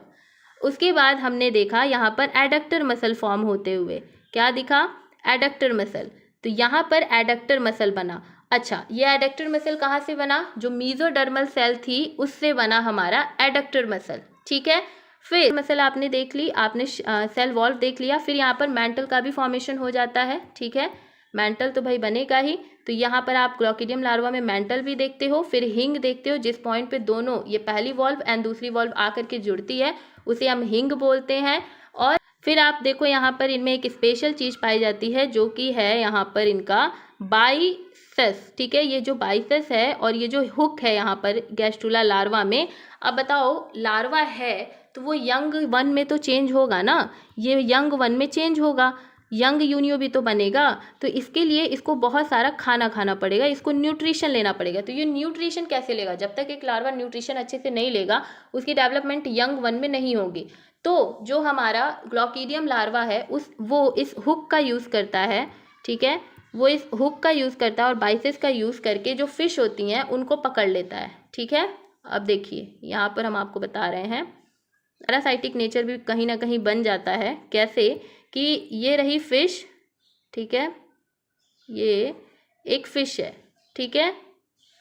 अब इस फिश में ये पानी में ऐसे रह रही है, ठीक है, ये बबल्स हो गए पानी और इनका एक आँख मान लो, ठीक, ये उल्टी लग रही है थोड़ी सी ना, लग रही है उलट गई है, कोई बात नहीं है, कोई दिक्कत नहीं है, ये इनकी गिल्स वगैरह हो गई। तो यहाँ पर देखोगे आप, यहाँ पे मान लीजिए हम बना रहे हैं ग्लॉकीडियम लार्वा, तो ग्लॉकीडियम लार्वा कुछ ऐसे इस तरीके से इनमें अपने बाइसेस जो हैं, मान लीजिए कि ये इनका यहाँ पर ऐसे ये ग्लॉकीडियम लार्वा है जिसका नुकीला यहाँ पे ऐसे हुक है और एक इसमें क्या निकला हुआ है, बाइसेस निकला हुआ है, ठीक है, ये बाइसेस निकला हुआ है। तो अपने हुक का यूज़ करके जो ग्लॉकीडियम लार्वा हैं वो इन पे आकर के क्या करते हैं, चिपक जाते हैं। फिर जैसे ही चिपकते हैं अपने बाइसेस से और तगड़ा ये क्या कर देते हैं, इनमें अंदर इनकी बॉडी में अपना बाइसेस जो है वो घुसा देते हैं, पेनिट्रेट कर देते हैं। और फिर जो भी न्यूट्रिशन हमारा जो फिश है वो अपनी बॉडी में ले रहा है उसको ये क्या करते हैं, अपने अपना न्यूट्रिशन उसी से लेते हैं और फिर ये डेवलप होकर के क्या बन जाते हैं, एक आराम से एक यूनियो जो है वो बन जाते हैं। तो पैरासाइटिक नेचर जो ग्लाइकोडियम होता है वो पैरासाइटिक नेचर का होता है, जहाँ पर वो फिश के ऐसे शरीर पे ये क्या करते हैं आपको दिखाई देंगे, ऐसे शरीर पे ही आप देखोगे कि लगा होगा ये ग्लॉकीडियम लार्वा फिश के, और फिर वहीं से ये क्या करेंगे, अपना न्यूट्रिशन फिश से लेंगे और यंग वन में चेंज हो जाएंगे। तो that's all about the glochidium larva. If you want to take मतलब specific notes of glycodium larva तो वो हम आपको टेलीग्राम पे भेज देंगे। हमें लगा कि हम समझा देंगे तो आप लिख लोगे, बट अगर किसी को दिक्कत होगी तो हम टेलीग्राम पर भी भेज देंगे। तो that's all about the today's video, that's all about the Unio and we again completed a genus that is Lamellidens. Okay, so अब इसके बाद हमारा 2 और बचा हुआ है, फाइनली 2 और बचे हुए हैं जिनका नाम है पेंटासेरॉस एंड आई थिंक एक पाइला ग्लोबियोसा। तो उन्हें भी ख़त्म करेंगे। देन पेपर 1 की जितनी स्पीसीज़ वाला सिस्टम था वो भाई ख़त्म हुआ।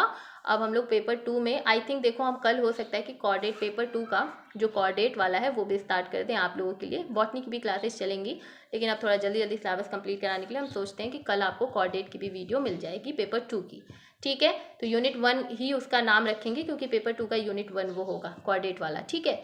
तो हम बहुत ज़्यादा मेहनत कर रहे हैं आप लोगों के लिए, तो आप अपना सपोर्ट एंड मोटिवेशन हमें दोनों ही जो है ना वो केवल सब्सक्राइब एंड लाइक करके दे सकते हो, कमेंट करके थोड़ा सा सराहना कर सकते हो। उसके अलावा हमें आपसे कुछ भी नहीं चाहिए। ये सब कुछ हम फ्री ऑफ कॉस्ट, विदाउट पैसे, विदाउट हर चीज़, नोट्स देना बच्चों से, एक तरीके से इंक्लूड कराना हर एक बच्चे को कि वो सपोर्ट करें, प्लस यहाँ वीडियो देना, slide banana, it's all free of cost. तो आप जरूर सब्सक्राइब करिए, अपने जूनियर्स के पास इसे शेयर करिए, जल्दी से जल्दी 1 लाख सब्सक्राइबर कराइए। बस इतना ही हम आपसे चाहते हैं और कुछ भी नहीं। ओके, तो मिलते हैं नेक्स्ट वीडियो में। तब तक के लिए आप हंसते रहिए, मुस्कुराते रहिए, चैनल को सब्सक्राइब करते रहिए। Bye bye, take care, be happy, bye bye.